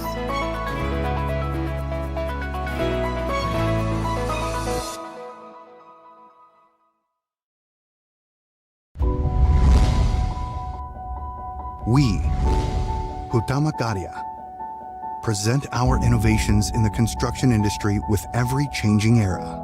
Supported by the professionals in their fields, the latest construction technology operation techniques.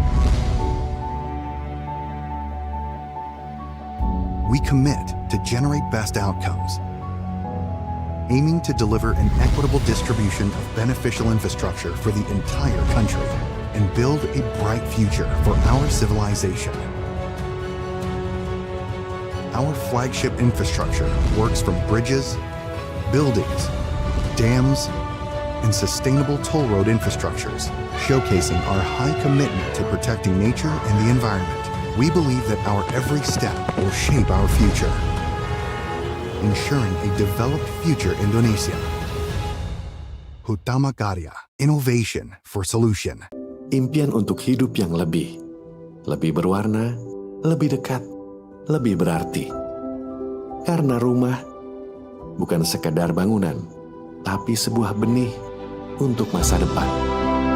Ini visi kami untuk menjadi pengembang pemukiman dan perumahan rakyat terpercaya di Indonesia. Bersama sejumlah lembaga terkemuka, Perumnas menyatukan impian dan menenun harapan kepemilikan rumah bagi setiap anak negeri. Dalam kebersamaan, kita menciptakan dunia bagi benih muda untuk tumbuh, belajar, dan berkembang. Perumnas, sebuah simfoni mimpi di mana setiap sekatnya membawa benih harapan akan masa depan yang lebih cerah. Bersama, kita bisa mewujudkan impian di tanah air tercinta.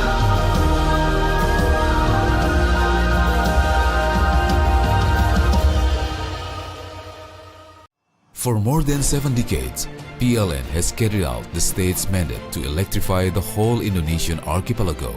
With an installed power generation capacity of more than 75 gigawatts, PLN serves more than 90 million customers in sharpening its vision as the leading electricity company in Southeast Asia and as the #1 customer choice for energy solutions. PLN continues to develop programs on an ongoing basis, strengthening its role as the heart of Indonesia for the sustainability of energy supply and the transition to renewable energy.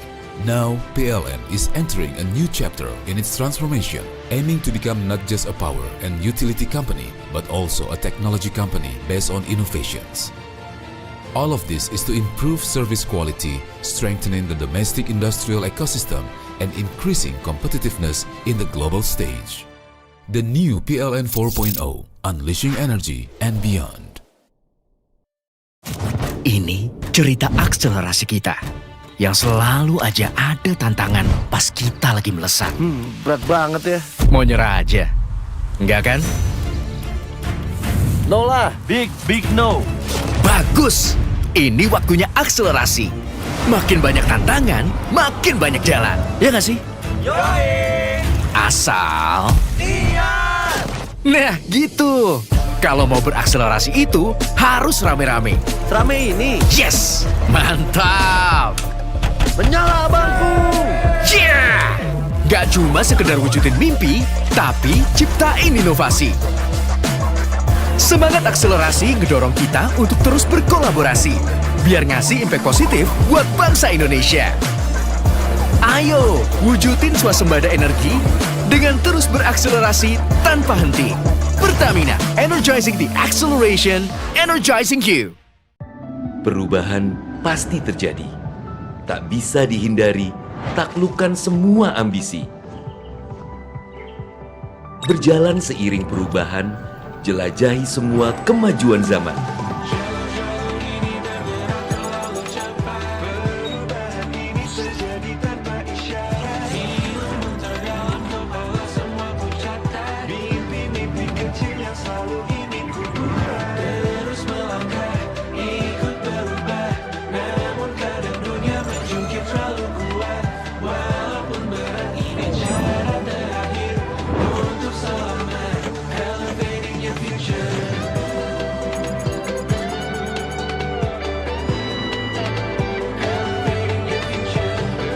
Tunjukkan pada dunia, kita mampu berelevasi jadi bangsa yang luar biasa.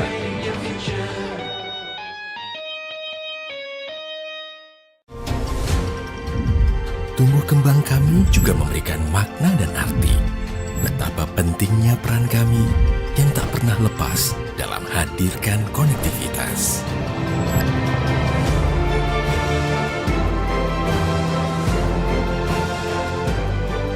Karena kami yakin dan mampu untuk terus lewati batas dan merajut konektivitas. Indonesia. Introducing In-Journey Airports, a new era in Indonesian aviation. We are proud to become the world's 5th largest airport operator, with 37 airports across the archipelago, serving over 170 million passengers annually. Together, we are building airports that make our nation proud. In-Journey Airports, the gateway of the nation.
Kami percaya bahwa setiap hasil yang kami ciptakan adalah komitmen dari tanggung jawab kami menjawab perubahan. Perubahan menuju masa depan yang lebih baik, menciptakan mimpi menjadi kenyataan, mimpi bagi banyak orang, dan memberikan solusi untuk kemudahan.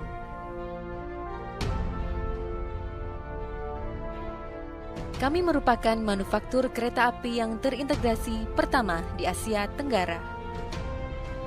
Fokus kami adalah menghasilkan produk yang berkualitas tinggi di bidang perkeretaapian.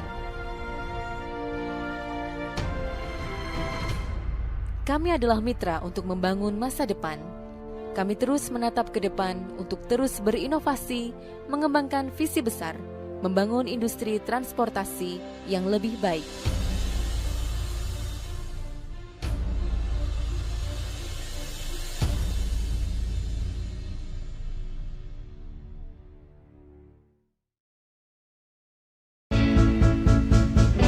When convenience is out of reach, only limitations remain. Constrained business navigation limits the potential growth. In business, flexibility is everything. It's time to unleash your business potential beyond limitation. BNI Direct is here to provide solutions. One unified digital platform with a diverse financial solutions to elevate your business to a whole new level.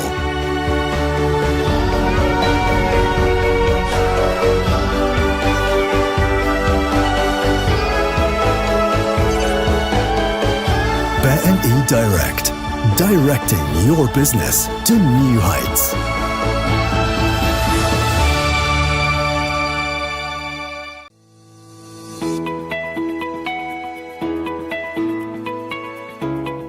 Indonesia is the world's largest island country, consisting of over 17,000 islands. This would be a special agency to manage and guarantee the availability of land, to control the land, to manage the land use for economic development, including for public infrastructure, housing, investment, and agrarian reform. Land Bank Authority is a special agency or sui generis entity established by the central government in December 31st, 2021, given special authority to manage land. Latar belakang berdirinya Badan Bank Tanah karena adanya ketidakseimbangan yang besar antara permintaan dan persediaan tanah, sehingga perlunya peran pemerintah untuk menguasai, mengendalikan, dan menyediakan tanah bagi pembangunan dan pemerataan ekonomi.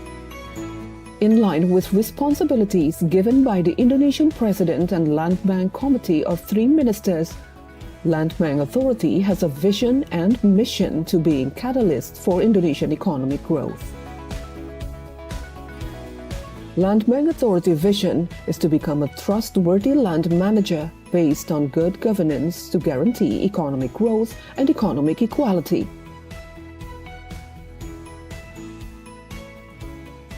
Land Bank Authority mission is to carry out various efforts related to land bank operational for public interest, social interest, national development interest, economic equality, land consolidation, and agrarian reforms, as well as improving community welfare to provide employment.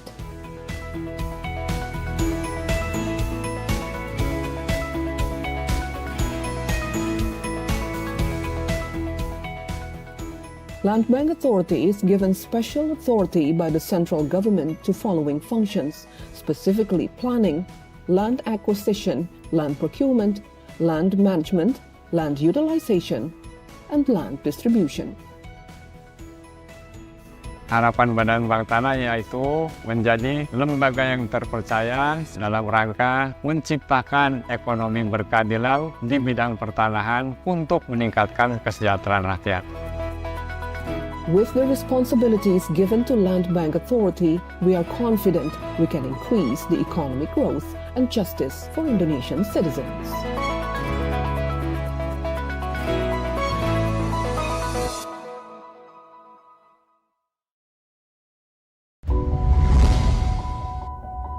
We, Hutama Karya, present our innovations in the construction industry with every changing era. Supported by the professionals in their fields, the latest construction technology operation techniques.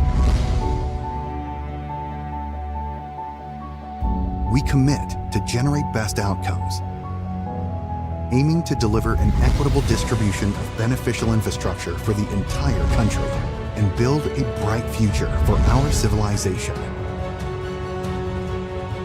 Our flagship infrastructure works from bridges, buildings, dams, and sustainable toll road infrastructures, showcasing our high commitment to protecting nature and the environment. We believe that our every step will shape our future, ensuring a developed future Indonesia. Hutama Karya, innovation for solution. Impian untuk hidup yang lebih berwarna, lebih dekat, lebih berarti. Karena rumah bukan sekadar bangunan, tapi sebuah benih untuk masa depan.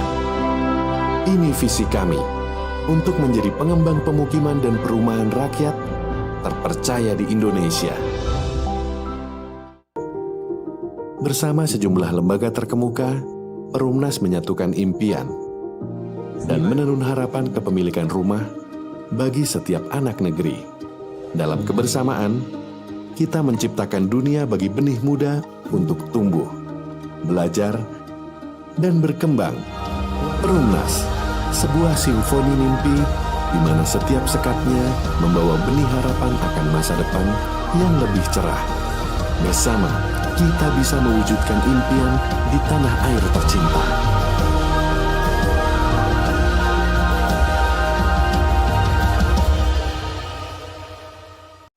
For more than 7 decades, PLN has carried out the state's mandate to electrify the whole Indonesian archipelago. With an installed power generation capacity of more than 75 gigawatts, PLN serves more than 90 million customers in sharpening its vision as the leading electricity company in Southeast Asia. And as the #1 customer choice for energy solutions, PLN continues to develop programs on an ongoing basis, strengthening its role as the heart of Indonesia for the sustainability of energy supply and the transition to renewable energy. Now, PLN is entering a new chapter in its transformation, aiming to become not just a power and utility company, but also a technology company based on innovations. All of this is to improve service quality, strengthening the domestic industrial ecosystem, and increasing competitiveness in the global stage. The new PLN 4.0, unleashing energy and beyond.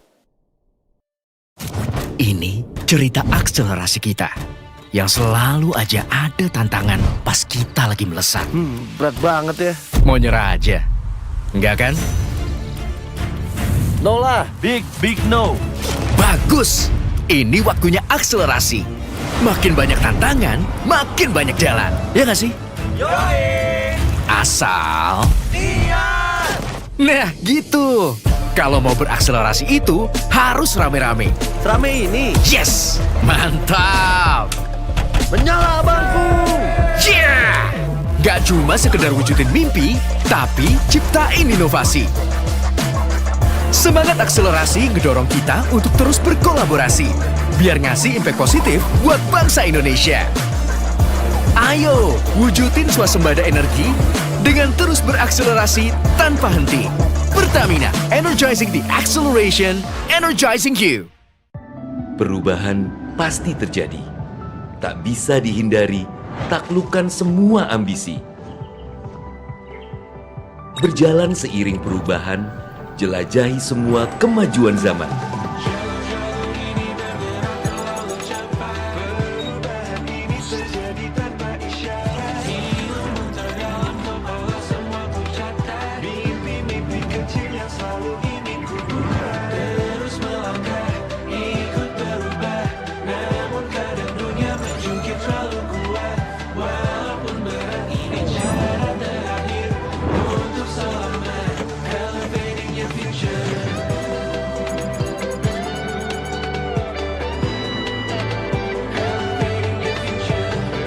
Tunjukkan pada dunia, kita mampu berelevasi jadi bangsa yang luar biasa.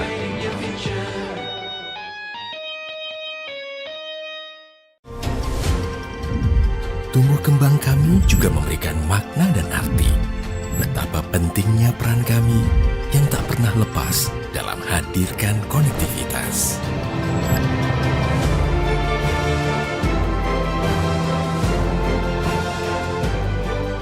Karena kami yakin dan mampu untuk terus lewati batas dan merajut konektivitas. Indonesia. Introducing In-Journey Airports, a new era in Indonesian aviation. We are proud to become the world's 5th largest airport operator, with 37 airports across the archipelago, serving over 170 million passengers annually. Together, we are building airports that make our nation proud. In-Journey Airports, the gateway of the nation.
Kami percaya bahwa setiap hasil yang kami ciptakan adalah komitmen dari tanggung jawab kami menjawab perubahan.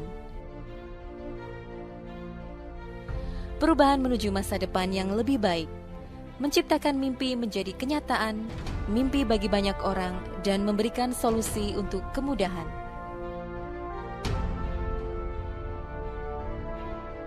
Kami merupakan manufaktur kereta api yang terintegrasi pertama di Asia Tenggara. Fokus kami adalah menghasilkan produk yang berkualitas tinggi di bidang perkeretaapian. Kami adalah mitra untuk membangun masa depan. Kami terus menatap ke depan untuk terus berinovasi, mengembangkan visi besar, membangun industri transportasi yang lebih baik.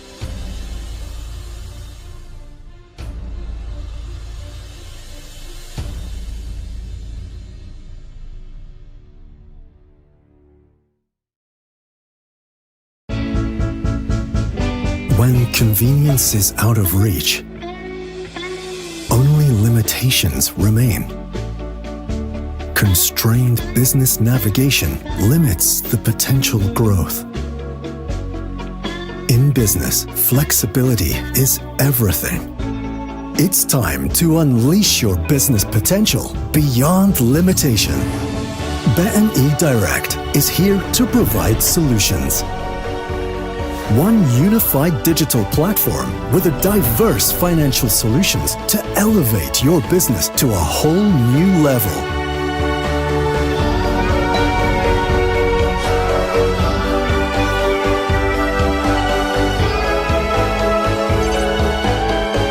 BNI Direct, directing your business to new heights.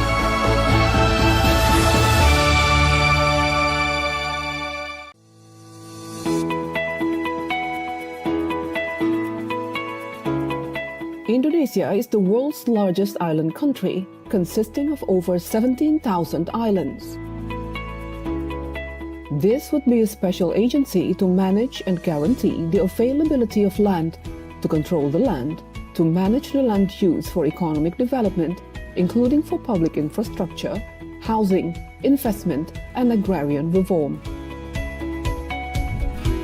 Land Bank Authority is a special agency or sui generis entity established by the central government in December 31st, 2021, given special authority to manage land.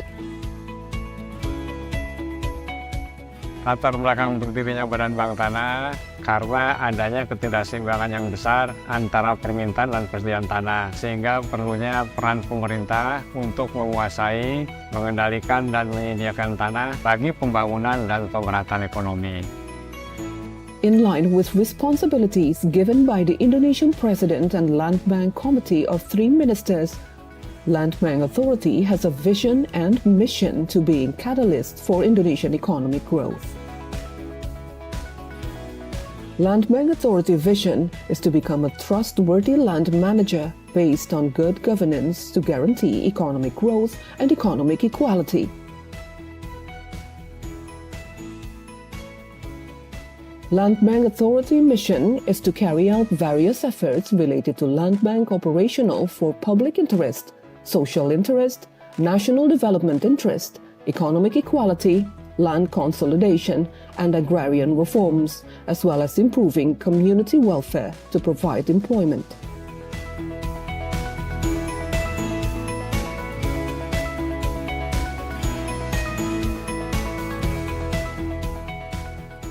Land Bank Authority is given special authority by the central government to following functions, specifically planning, land acquisition, land procurement, land management, land utilization, and land distribution. Harapan Badan Bank Tanah yaitu menjadi lembaga yang terpercaya dalam rangka menciptakan ekonomi berkeadilan di bidang pertanahan untuk meningkatkan kesejahteraan rakyat. With the responsibilities given to Land Bank Authority, we are confident we can increase the economic growth and justice for Indonesian citizens.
Ladies and gentlemen, good afternoon and welcome to our second session. We are delighted to have all of you here at our thematic session entitled Financing Indonesia's Infrastructure Development, from Bankability to Innovation in Infrastructure, organized by Standard Chartered and International Finance Corporation as part of the International Conference on Infrastructure hosted by Coordinating Ministry for Infrastructure and Regional Development. I am Christopher Airtonang. I'm glad to be your MC for today. We have a very tight agenda, so let's start. For the opening remarks, let's hear a few words from our host, Mr. Yuan Marshall, Country Manager for Indonesia and Timor-Leste International Finance Corporation. Pak Yuan, the stage is yours.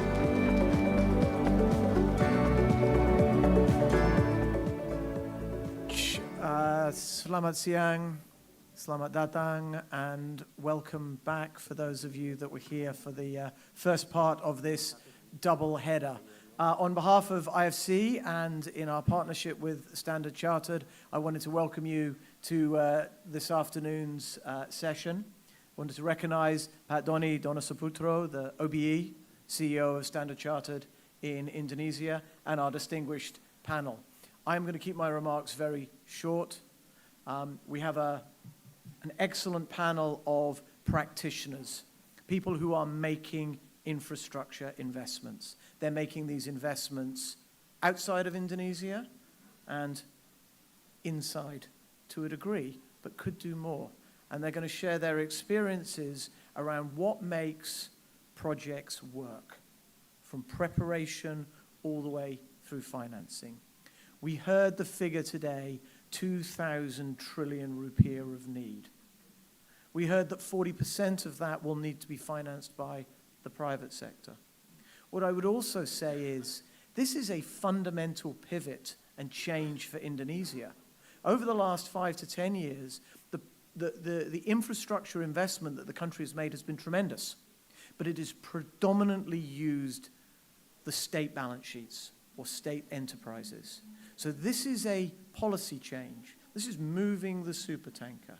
So getting this right will be really important, because if we can start to get projects working, there is capital there. If we can make that capital at home, as we heard on the last panel, then there is a huge opportunity to meet that $40 billion of demand.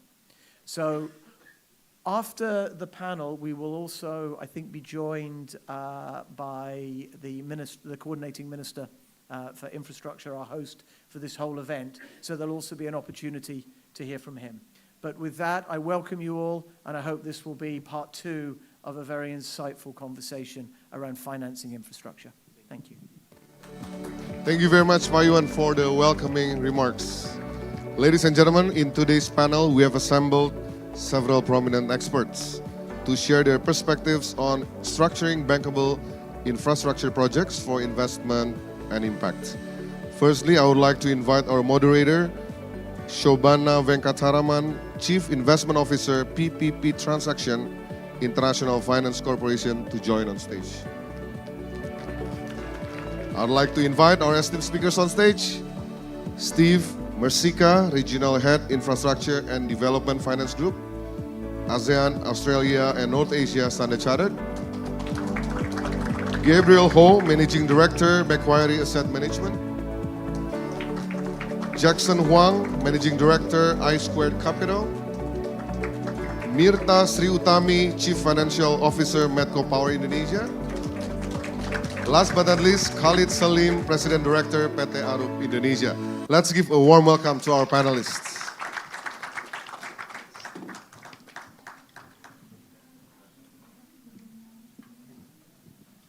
Good afternoon, everyone, and welcome to this panel discussion on project preparation bankability. So earlier today, and I think all throughout the day, the theme that we've been hearing in the different sessions has been, what more can we do in Indonesia to get projects over the line? There have been a number of initiatives by the government, the Ministry of Finance Project Development Facility. There's the IIF guarantees, and there are various schemes. And we see a lot of progress in Indonesia, but we're still not seeing the volumes and the kind of projects that we're seeing in, for example, the Philippines or in India, which are, you know, in Asia, one of the more, let's say, more active in PPP projects. So we have a very interesting and distinguished panel here today who will help us, you know, answer some of these questions we can brainstorm with. I'm very pleased to welcome Steve Mercia, Managing Director and Head of ASEAN and Australia, Standard Chartered Bank. Gabriel Ho, Managing Director, Macquarie Asset Management. Jackson Huang, Managing Director, I2 Capital. Ibu Mirta Sri Utami, CFO of Medco Power. And Khalil Salim, President Director of PT Arup Indonesia. First, I would like all of you to each introduce yourselves briefly and your organizations, maybe touching a bit on what you do globally and in particular what you're doing in Indonesia. Steve?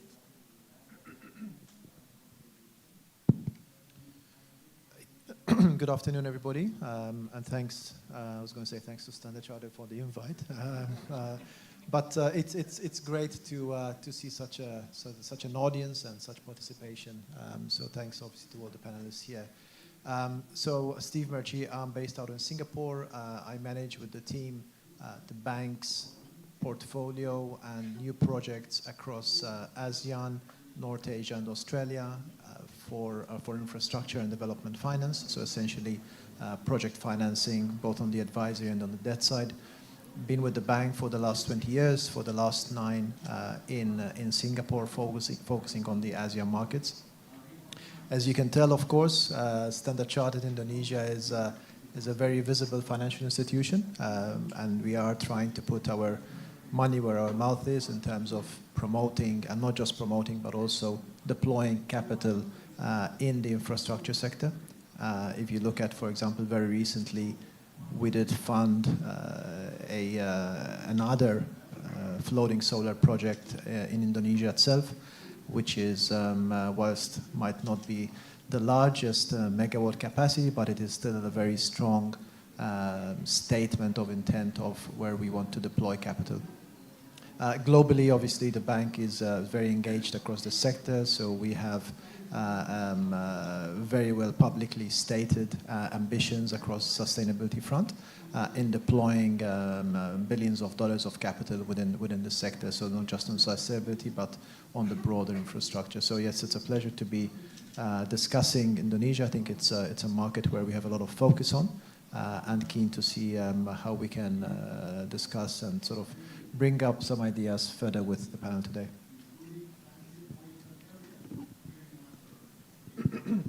Hi everyone, good afternoon. My name is Gabriel Ho. I'm a Managing Director at Macquarie Asia, and we invest a lot across the world.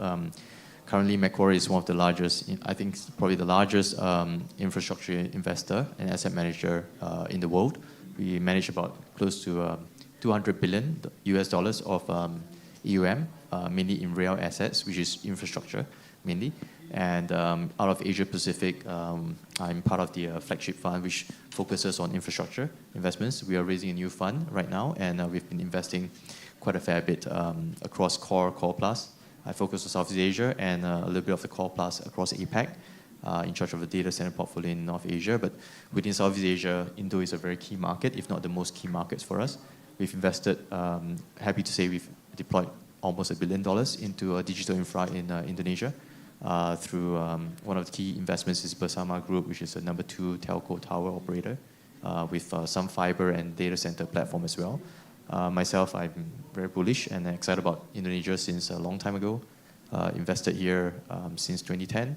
Airport services and energy deal successfully divested, and so I think it's a very good time now. The very progressive and forward-looking government and policies that would actually spur the large-scale infrastructure development here. So happy to be here, and thank you to ICI and Standard Chartered for the invite and for hosting this together with the Kemenko government. Hi everyone, my name is Jackson Huang, and I'm a managing director from I-Square Capital, and thanks for having me here. I-Square Capital is also a global infrastructure investor. We're an infrastructure fund, manage about 40 billion of AUM globally. Our mandate is to invest in all the traditional infra segments, including power, utilities, transportation, digital, as well as social infrastructure. I myself, I'm responsible for covering digital infrastructure investments for I-Squared in Asia. Indonesia for us is one of our key markets, and in particular for me, the digital space in Indonesia is one of our more heavily weighted investment countries already. We have 2 portfolio companies here in Indonesia in the digital space. One is in the fiber space and the other one is in the data center space. Both are, I think, one of the top market leaders in their respective areas. In the fiber space, we have a company called AsianNet, which connects to about 1.6 million home passes across 10 cities in Indonesia. In the data center space, we have a partnership with Indosat in a platform called BDX, which has about 110 megawatts of capacity. So thank you for having me here and look forward to the discussion. Hi everyone, good afternoon. Thank you IFC and StarChat for having me here, and also I'm Mirta from Medco Power. Hearing from the other panelists from financing side, but I'm from the local IPP players. So if I may do a quick introduction of Medco Power. So we are a wholly owned company of Medco Energy, listed company in IDX. We are one of the leading in power independent producer. So we operate more than 920 megawatt of IPP, and we also provide O&M services to third-party power plants. So our focus on a clean and renewable power sector, and our diverse portfolio is around gas-fired IPP, geothermal. We have a few of mini hydros assets, and also solar PV IPPs. And it's spread across Sumatra, Java, Batam, and Bali. And our most recent project is Ijen Geothermal, is 35 megawatt, which has come online in February this year. And we are expecting 2 more to come.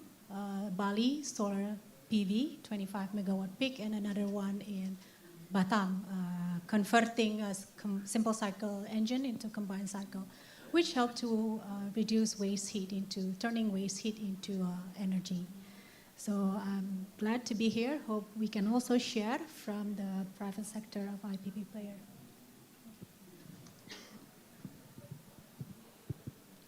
Assalamualaikum, good afternoon and selamat siang. My name is Khalid Salim. I'm the President Director for Arab in Indonesia, based here in Jakarta. So thank you IFC and Standard Chartered for inviting me here. Brief introduction about Arab. I'm hoping that everybody knows about Arab. We're a global consulting firm, but we're behind a lot of iconic infrastructure projects all around the globe. A few examples are the Sydney Opera House in Australia, the Bird Nest Stadium for Beijing Olympics, and also the Stonecutters Bridge in Hong Kong. So these are really infrastructure projects which push the boundaries of imagination. In Indonesia, we have done a lot of, again, very high-profile projects. So we have been the developer of the master plan for the new capital city, Nusantara. And we're currently working on MRT North-South Line underground section.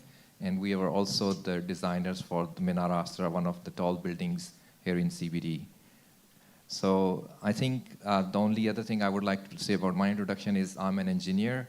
And it's very, very interesting to sit with a panel of financial experts. So I'm hoping that I can contribute it from an engineering side. So thank you. Thank you very much. Maybe starting with you, Steve. From a lender's point of view, what do you think are the key gaps in project preparation and structuring that you find here in Indonesia, and what do you think might be the solutions? I know it's a very long, open-ended topic, but No, indeed. I mean, I'm just looking at the clock ticking away. So I mean, it's. I think when as a lender we are presented with a new project, I think there is definitely one challenge that we see, and I think it's a significant challenge which does impact the entire deal life cycle, is that the parameters, more often than not, in the project preparation or when it is being bid out, are not fully firmed up. I'm not, it's not obviously a generic statement, but more often than not, that is the case. And I think that's very challenging both for the equity and also for the debt investors to bid into these projects and being awarded these projects when you don't have 100% clarity on what the parameters of bidding is going to be. So for example, if I'm looking at just a simple renewable energy generation project, I want to know exactly sort of what my capacity that I need to meet, the locations, sort of the technology to be used, etc. And I think that project preparation, which you would expect the tendering authority to have done before from a feasibility perspective with their own advisors, to get you to the stage where once you launch the project, you do attract developers with a very strong degree of certainty. You do attract financing commitments with a very strong degree of certainty, and that ultimately reflects in a very competitive, once again going back to energy generation, cost of power that is being produced. And I guess that is what obviously ultimately everybody wants, is what is my cost of kilowatt hours that ultimately, Joe Smith, the public is going to be paying. Because we want to make power, clean power, accessible, affordable for everybody. And I think the more vague you keep the parameters of feasibilities, of RFPs coming out, of potential PPPs, etc., I think the less you create that competitive focus. I mean, before Singapore, I was based in the Middle East with Standard Chartered for a few years, and I think if you look at some of the bidding there, it's a very, very well-defined scope of what is expected. So your IRR levels are set, your parameters of the financing, you can't go beyond X tenors, this, that, so it's very, very prescriptive. People might say that's boring, it doesn't foster innovation. Yes, potentially, but it also really gives the developers the ability to go really, really all in and just push and play on the ability to squeeze down the LCOE. So I think that's essentially sort of from a lender's perspective, having that clarity, that sort of visibility on how we're going to price this, and I think that's probably one of the, I would say, the more obvious ones that could potentially change the dynamics quite dramatically. Yeah, thank you. Certainly, I think in the Middle East IWPPs, they've almost managed to commoditize these kind of power and water bids. And the results are they've probably mobilized over 20 billion so far easily. So that's, in my view, definitely a successful global model that we can look at in Indonesia. So coming to Medco, Bumirta. So I think you told us a bit about the Medco portfolio. So you've obviously managed to find a way around all these hurdles and built up this portfolio. Would you like to tell us a little bit about what kind of challenges you faced, that Medco faced, and how you managed to overcome them? Thank you, Sabara. So I think if we can summarize from all the projects that Medco Power is doing, we could come up with a few of big 5 challenges, I would say. First is the regulatory and permitting process. Sometimes getting that permitting does take quite a lot of time. So it does impacting the project timeline and of course the budget. So a clear framework and clear regulatory would actually does help from us, the developers. Second, we see the tendency of project financing is structured in the way of using a floating rate. So having a long-term hedge does have a certainty of the economics for us. So that kind of reduced the risk from the sponsor's point of view. And also in a project, probably I would figure like project like geothermal and a big size project, the credit enhancement mechanism actually can help reduce the risk from the developer's point of view. So often the government will seek the guarantee, support, and the lenders will require that. So having that credit mechanism can actually help when we execute the financing. Environment, social, I think now these days we cannot avoid that. So IFC's performance standards, ADB, actually quite have a good reference, although it's a lot of things to work on, but we see the good at it. So when we, a Riau gas-fired project, for example, where we embedded the policy, it actually does help when during the operation, so it doesn't. The last one, of course, access to what we call a competitive financing, especially for the projects that quite marginal return. So having grants, access to grant actually does help for renewable projects, especially in Indonesia, where the return is not so much. Thank you so much. Thank you very much. I think staying on the theme of project development, maybe I'll come to you, Khalid. So you are an engineer involved in the very early stages of project conceptualization. Where do you see the main disconnect, or if you do see the main disconnects between technical feasibility and project bankability? And how do you think that early design can help address these? Yeah, thank you. It's a very good question. And like as engineers, we love challenges and we think everything is technically feasible. And if it's not feasible, we can make it feasible. So it doesn't matter whether there are earthquakes or there is flooding, we can find an engineering solution. But the justification and success of a project actually also depends on it being financially and commercially viable. So as engineers, sometimes we don't look at it, but I think it's very important that both of these aspects go hand in hand. Otherwise, we may come up with something which may not even be able to be constructed because it's too expensive. So the disconnect is there is not equal weightage on both aspects. Sometimes we see feasibility studies which are very, very strong on commercial and financial aspects, but there's not enough technical input in terms of coming up with a good preliminary design which can actually give you an accurate cost estimate or how much risk you need to price. So I think it is important that we should, especially for major projects, look at not just technical feasibility studies, but a fully bankable feasibility study, which looks at all aspects, and really actually it should be a two-way flow of traffic where our financial side should be working hand in hand with us and saying, no, this design solution will not work. You need to optimize and bring the cost down. Or at the same time, we can also tell them that, look, this budget is yes, we know it is what the project should work into, but it will not give you a safe solution.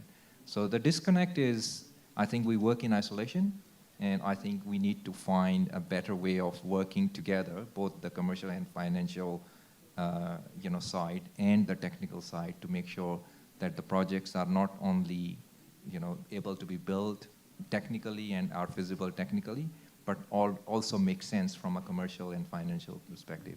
So I think an early focus on design and this two-way exchange of information would help us in coming up with good, feasible, cost-effective, innovative projects. Thank you. Thank you. So now moving to the equity and the fund side, that Gabriel, earlier you sounded quite positive about the Indonesian opportunities in the Indonesian market. How do you assess early stage project risk, and what kind of support mechanisms do you look for, such as government guarantees, DFI involvement? Do these help to make the projects more investable in your view?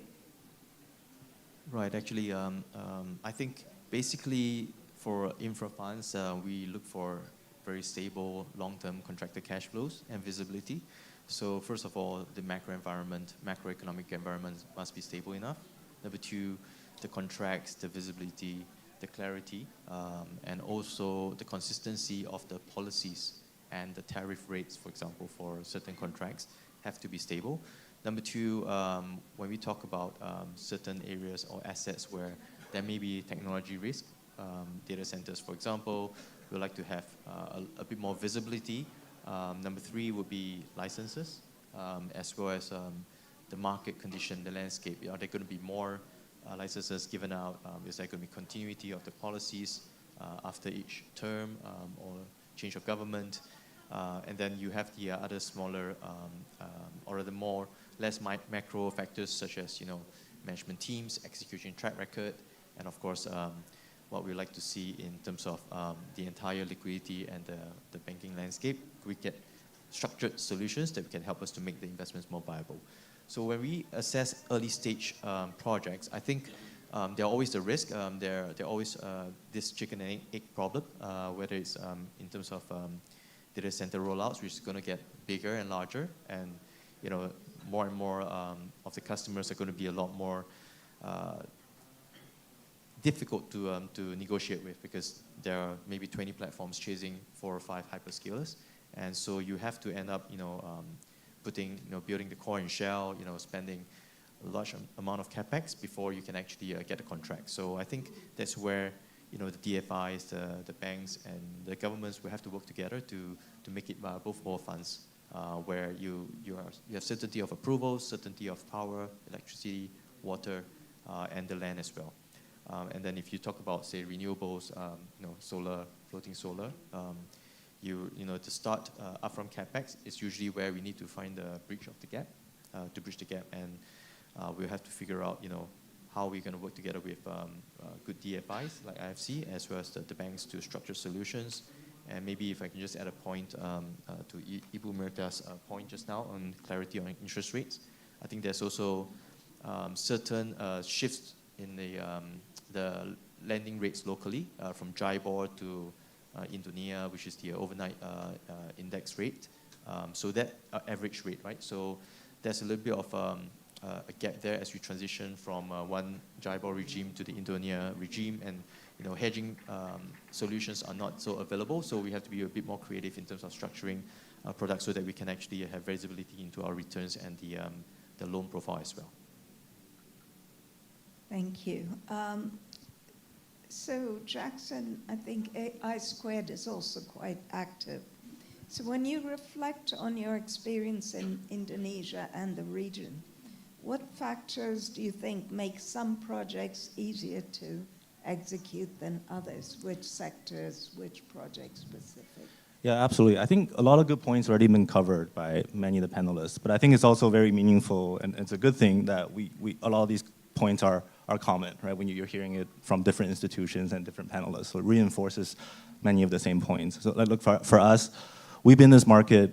Actually, ICI has just had our 10th anniversary in Asia, but we've been looking at Indonesia for 8 years out of those 10 years. We've been here, we're quite bullish on this market. I think a lot of things to like about Indonesia for many investors. The points are quite obvious. The underlying macro drivers, the young population, growing middle class, and these things, I think investors don't need much convincing. But I think there's another bucket from what I'm hearing here is what investors typically, quote unquote, describe as country risk, right? And that can come in many different shapes and forms. A stable regulatory, regime, and having that certainty, having access to financing from, in terms of local financing, being able to hedge the interest rate, being able to hedge against inflation.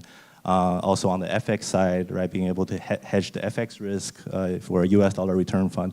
So all those things are quite important to establish and improve investor confidence, to make the country risk, whether it's real or perceived, seem even lower, and to make it even more attractive for investors. So I think all those factors, looking at Indonesia's track record, many of these things are already happening in a very positive way.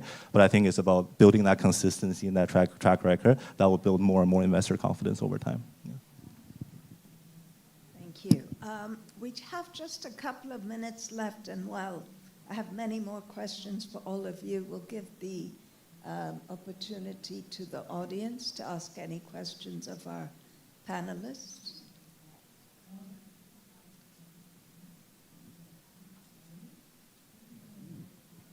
Okay, so it's all crystal clear. And okay, then maybe I will ask one more question.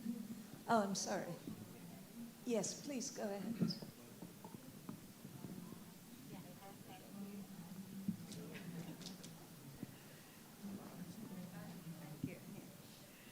Since nobody else, maybe I'd like to ask some questions.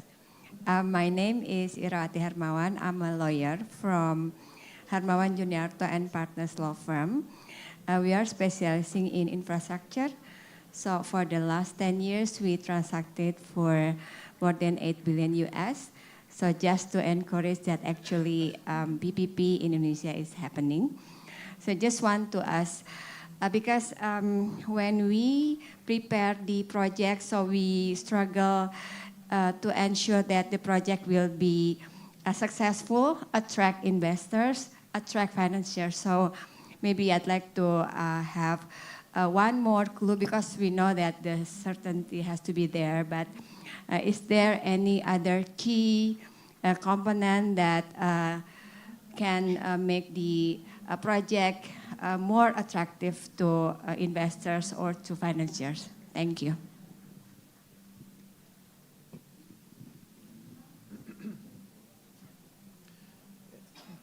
Yeah, I think very briefly, I think it's already been mentioned, but when I look at it from the debt perspective in particular, some of these infrastructure projects which are backed by, say, 20, 25-year concession, the debt that we put through will cover us for the construction period, so it could be 2 to 3 years, 4 years construction period, plus a 20, 25-year concession operational life where we're going to be servicing the debt.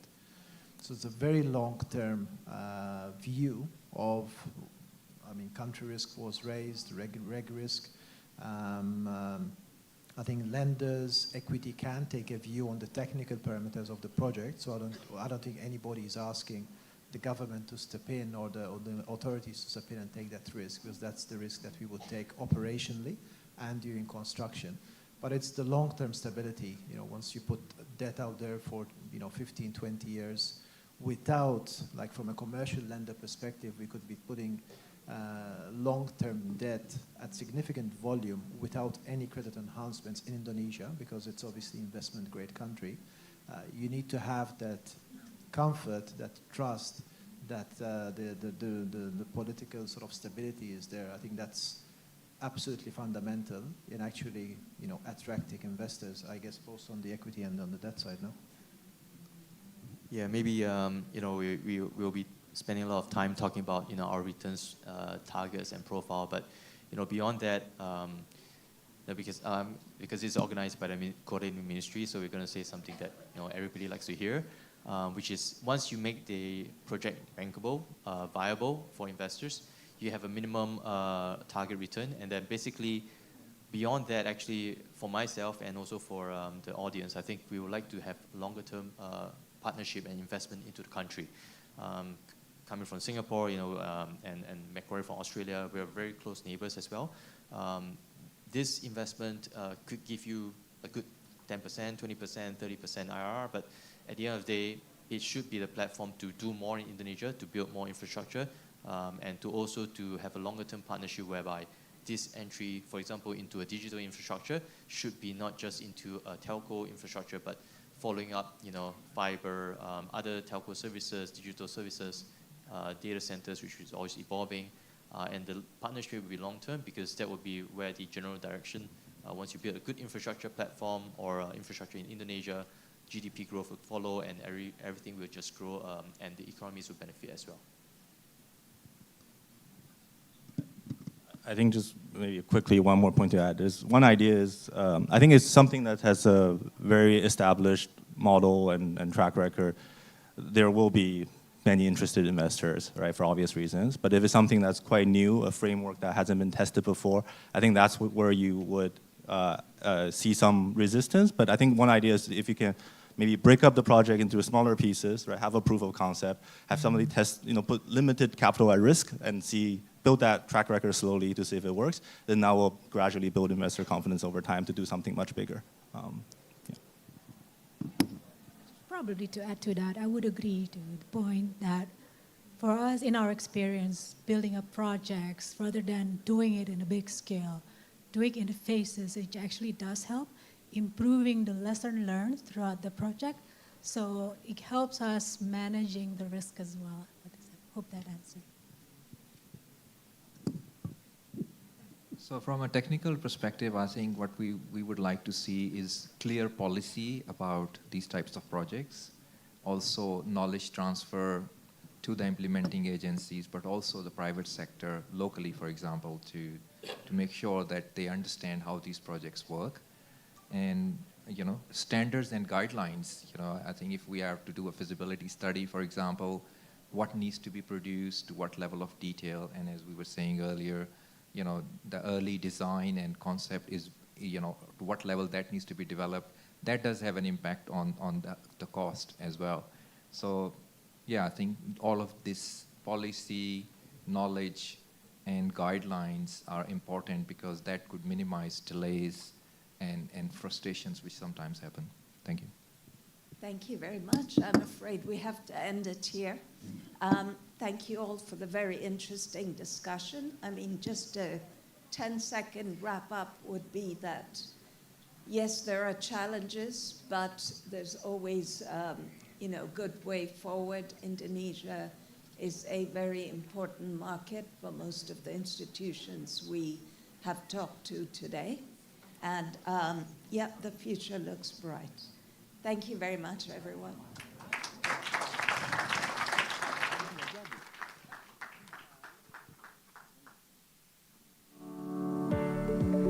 Thank you. Please give a round of applause for our panelists today. And let's have a photo session with the panelists. I would like to invite Mr. Yuan and also Pak Doni on stage.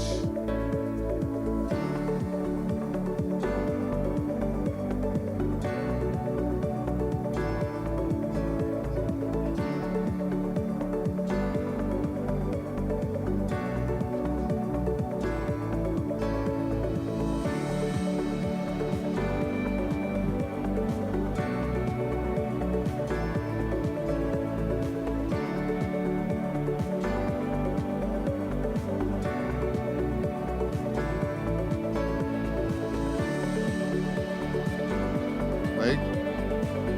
1, 2, and 3.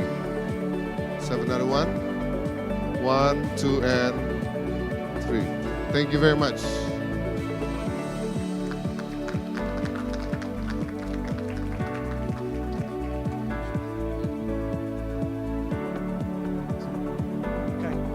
If we're just gonna, if we can just wait one moment, the coordinating minister is on his way, and we believe he will be here very shortly. 3 minutes. Shabana, don't go anywhere. Come and ask a question. Yes, and Pak Yun, I think actually the two of us actually will do some stand-up comedian actually to or maybe some sit, or maybe some sit, or maybe some sit down. Indeed. I think one thing I did want to say is that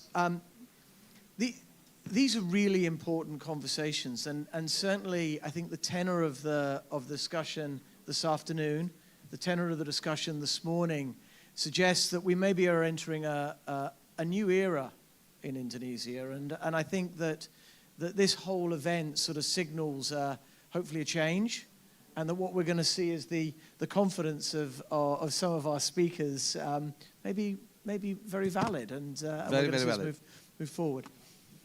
Now, we're waiting. Is he on his way? Do we know? Yes, I think actually we'll We may just stand down. We may just anyone make a else fool want of to kind ourselves. come up and do some.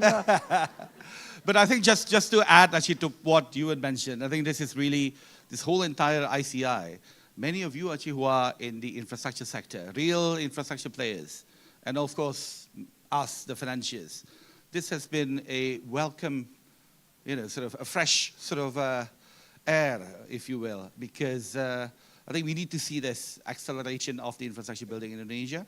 And this is quite timely. To Ewan's point, this is a new era. And you have seen the last 2 days in the plenaries, in the thematics, as opportunities are plentiful. I think actually that's, there's no shortages of opportunities. But the key is how do we bring everybody together?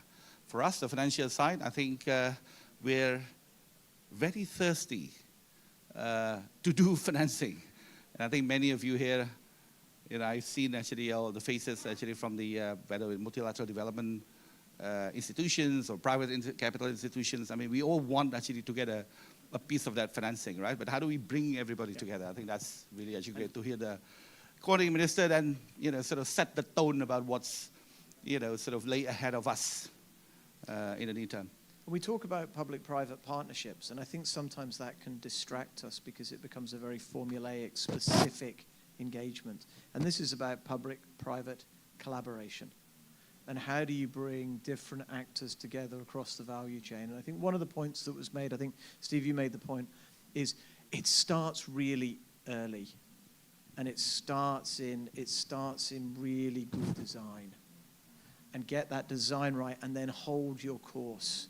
I think if one is expecting sponsors to put equity on the table for 20 years and financiers to put debt on the table for 20 years, you've got to sort of stay the course from design through to close, through to operations. And so constant changes aren't helpful, and that's why that enabling environment and the role of government becomes so important in 20 years. There's risks that finance can take, and there's things that you just can't take, and that's where the collaboration comes. So when we do have the minister, I think it would be a good opportunity also to hear from him as to how he's thinking about that enabling environment and the commitments that the new administration is making on that front. And just to do a promotional, the last or finale of the plenary at I think 2:30 today at the main stage over there will be the final plenary specifically on financing. It's about unlocking capital to accelerate infrastructure development. So it's a recap actually because all of the plenaries the last 2 days have been talking about all of the infrastructure, different sectors, from energy, digital, urban, waste, transport, and so on. The financing session will be at 2:30. Vikram here from IFC actually will be one of the speakers over there. We'll have Pak Anin Bakri, we'll have Director OJK, Pak Wahyu, we have Pak Stefanus from Darantara and others. So please do join that session and as well. And the great news is that you get to have Pat Donny moderating and you don't have to hear from me again. So it's going to be a great session. Unfortunately, yes, I still have a duty to do. I'm sort of, people are waving and they sort of wave and it seems to suggest that he may be coming and then they seem to put the hand in the air, which may mean 5 minutes, it may mean 3 minutes. We still have our panelists. So I'm just conscious that while we have them, we may have to cut this short. Rather than sitting up here, they are here, we can pass the microphone. If anyone has any other questions that they wanted to direct to the panel, we do still have the time, and we're going to fill a little bit until the minister comes. And Shobana, you had a couple up your sleeve. I don't know if there's anything else that you really wanted to raise or... It wasn't pressing, but let's see the audience. Anybody else got a question for our panel? Yes. Thank you very much, sir. If you can be relatively brief, because we may have to cut you off. It's always the way. We ask the question, and then the minister arrives. So I understood about the topic is about from bankability to innovations. What is exactly for all the panels meaning of these innovations? Because okay, there are some point from Medco Power to break into a small size or to break into phases. But what's exactly if we can implement it as innovations in your mind? Okay. Thank you. So some thoughts on innovation. I don't know. Well, so there was two, to be clear, there was an innovation conversation this morning and a bankability one, but they link. Yeah. So I don't know whether the second concept-wise, in terms of the topic, maybe you want actually let me just quickly respond, but before the panelists actually can respond further. But from a topic perspective, on the concept note, actually why we put innovation over there in terms of financing is because we know that 2,000 trillion of Indonesia's infrastructure requirement, right? Actually between now and 2029. Now only 60% actually from state budget. The other 40% would have to bring in all of the private capital. The problem is that not all of them actually are deemed so-called bankable. It's a relative term, but actually not all of them actually can attract the right financing. So because of that, we need to find the right structure, innovative structure as to how we can risk mitigate, reduce the risk, enhance credit, whether it's collaboration between the PPPs, blended finance, all the different kinds of multi-ECAs, and so on. Now, these are the types of things actually what we call innovation, but it's actually about accelerating that capital and bringing the ratio of $1 of public sector money with way more than 1-to-1 ratio of private capital to come in, internationally and domestic. And so actually that's the context, but please, the panelists actually by all means to answer the question.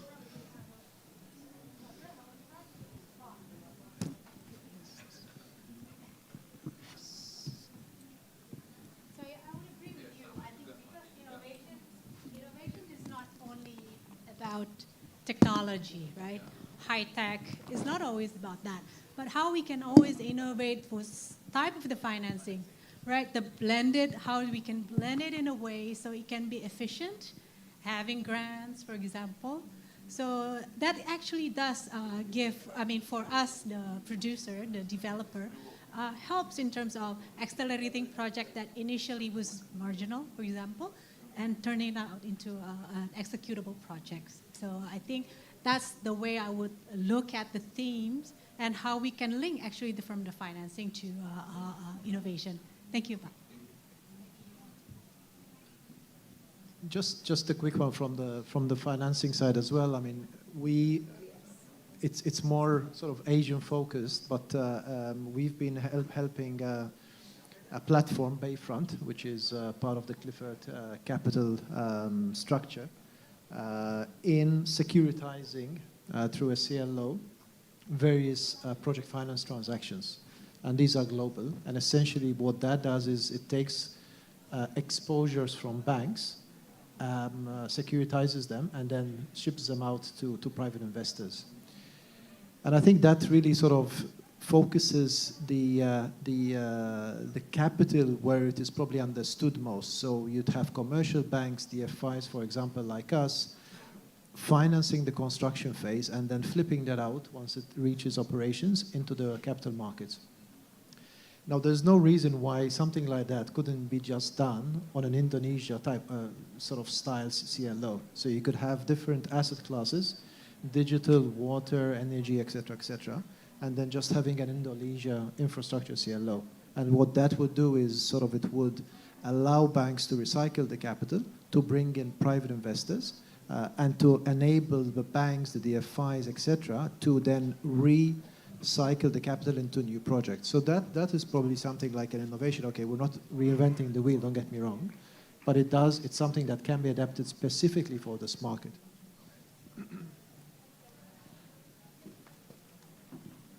Thanks. And I was just to echo, I think one of the things when you talked about Bayfront, and I think it was mentioned this morning with regards to the India model, sometimes it's not innovation, it's replication. And that there are models that exist in other markets that you can bring in. And I think Indonesia has a huge opportunity at the moment to take models from elsewhere and really use them to help fill that financing gap that we're seeing. Should we keep going with questions? We'll keep going with questions. Any more questions or comments? I'm going to ask for Shabana for some of her money back for the moderating. Any other? I can see there's some cameras coming in, so we'll be sure. Anybody else got a?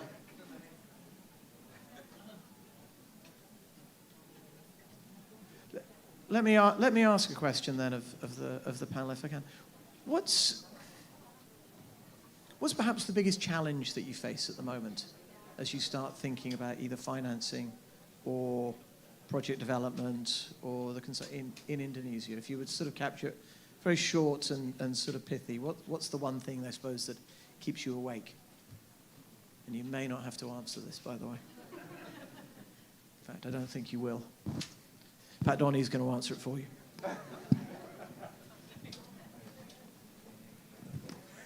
All right. And everybody, actually, a very warm welcome to His Excellency, Bapak Agus Harimurti Yudhoyono, Coordinating Minister for Infrastructure and Regional Development, Republic of Indonesia.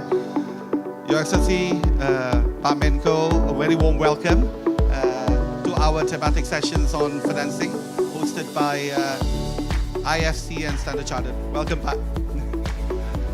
Thank you. We've been waiting with bated breath, actually, for your insight. Everybody has been very excited, Pak Menko. But without further ado, actually, if we may sort of provide the stage, actually, to you, Pak, actually, for your remarks.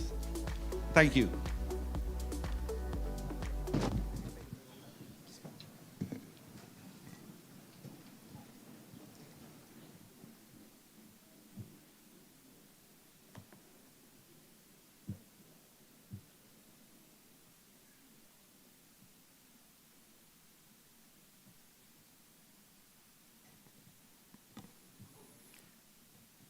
Assalamualaikum warahmatullahi wabarakatuh. May peace be upon us all. Excellencies, ladies and gentlemen. This conference is not just a ceremonial forum. It is a strategic opportunity, a space for honest conversation. So, with humble, we would like to ask you, what are the practical barriers you face? Where can we do better? In regulation, in coordination, in design? How can we co-create projects that are not only bankable, but also transformational? So let us find the solutions. And furthermore, we invite you, our partners from multilateral banks, development finance institutions, commercial banks, and investors, to join us in building not only profitable projects, but lasting impact. Let me be absolutely clear here. Indonesia is not only seeking financing. We are seeking partnership. And as the Coordinating Minister for Infrastructure and Regional Development, I make this personal commitment to each of you here today. We will not leave you to navigate the complexities of investment in Indonesia alone. We will establish a dedicated facilitation office, a one-stop coordination platform under my coordinating ministry to serve as your guide, your bridge, and your trusted point of contact in navigating regulatory procedures, connecting with local governments. We have 38 governors, 514 mayors, bupati. So we want to connect you with our local leaders and governments, aligning with national priorities and accelerating project realization. This office will work across ministries, across regions, and across sectors with one goal in mind: to make doing business and investment in Indonesia easier, clearer, and faster. You deserve more than, thank you. You deserve more than handshakes and promises. You deserve clarity, certainty, and confidence, right? So let this be our message today. Indonesia is open, open to capital, open to innovation, and above all, open to collaboration, grounded in professionalism, transparency, and mutual benefit. Together, let us unlock Indonesia's infrastructure potential, and we look forward to building the future together. Thank you. Wassalamualaikum warahmatullahi wabarakatuh.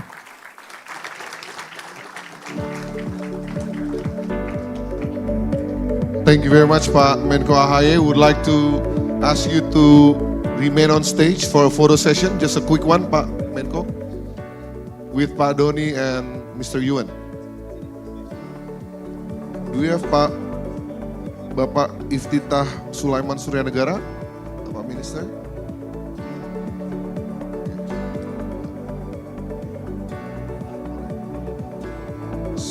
Okay, let's count. 1, 2. I would like to invite Pak Rahmat Kaimuddin to also join on stage. Another one. Okay, let's have another picture.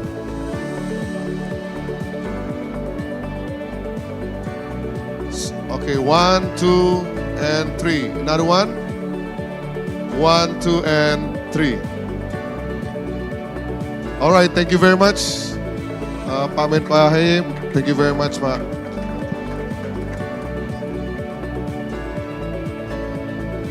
Ladies and gentlemen, this concludes our event for this afternoon. It was certainly a very interesting and insightful session. We hope that it was beneficial for you too. Thank you once again for your support and participation. See you again at our next event.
We, Hutama Karya, present our innovations in the construction industry with every changing era.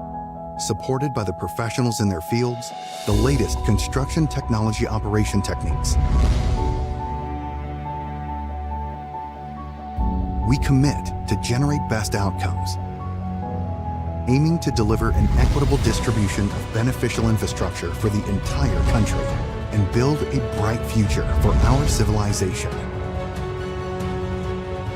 Our flagship infrastructure works from bridges, buildings, dams, and sustainable toll road infrastructures, showcasing our high commitment to protecting nature and the environment. We believe that our every step will shape our future, ensuring a developed future Indonesia. Hutama Karya, innovation for solution. Impian untuk hidup yang lebih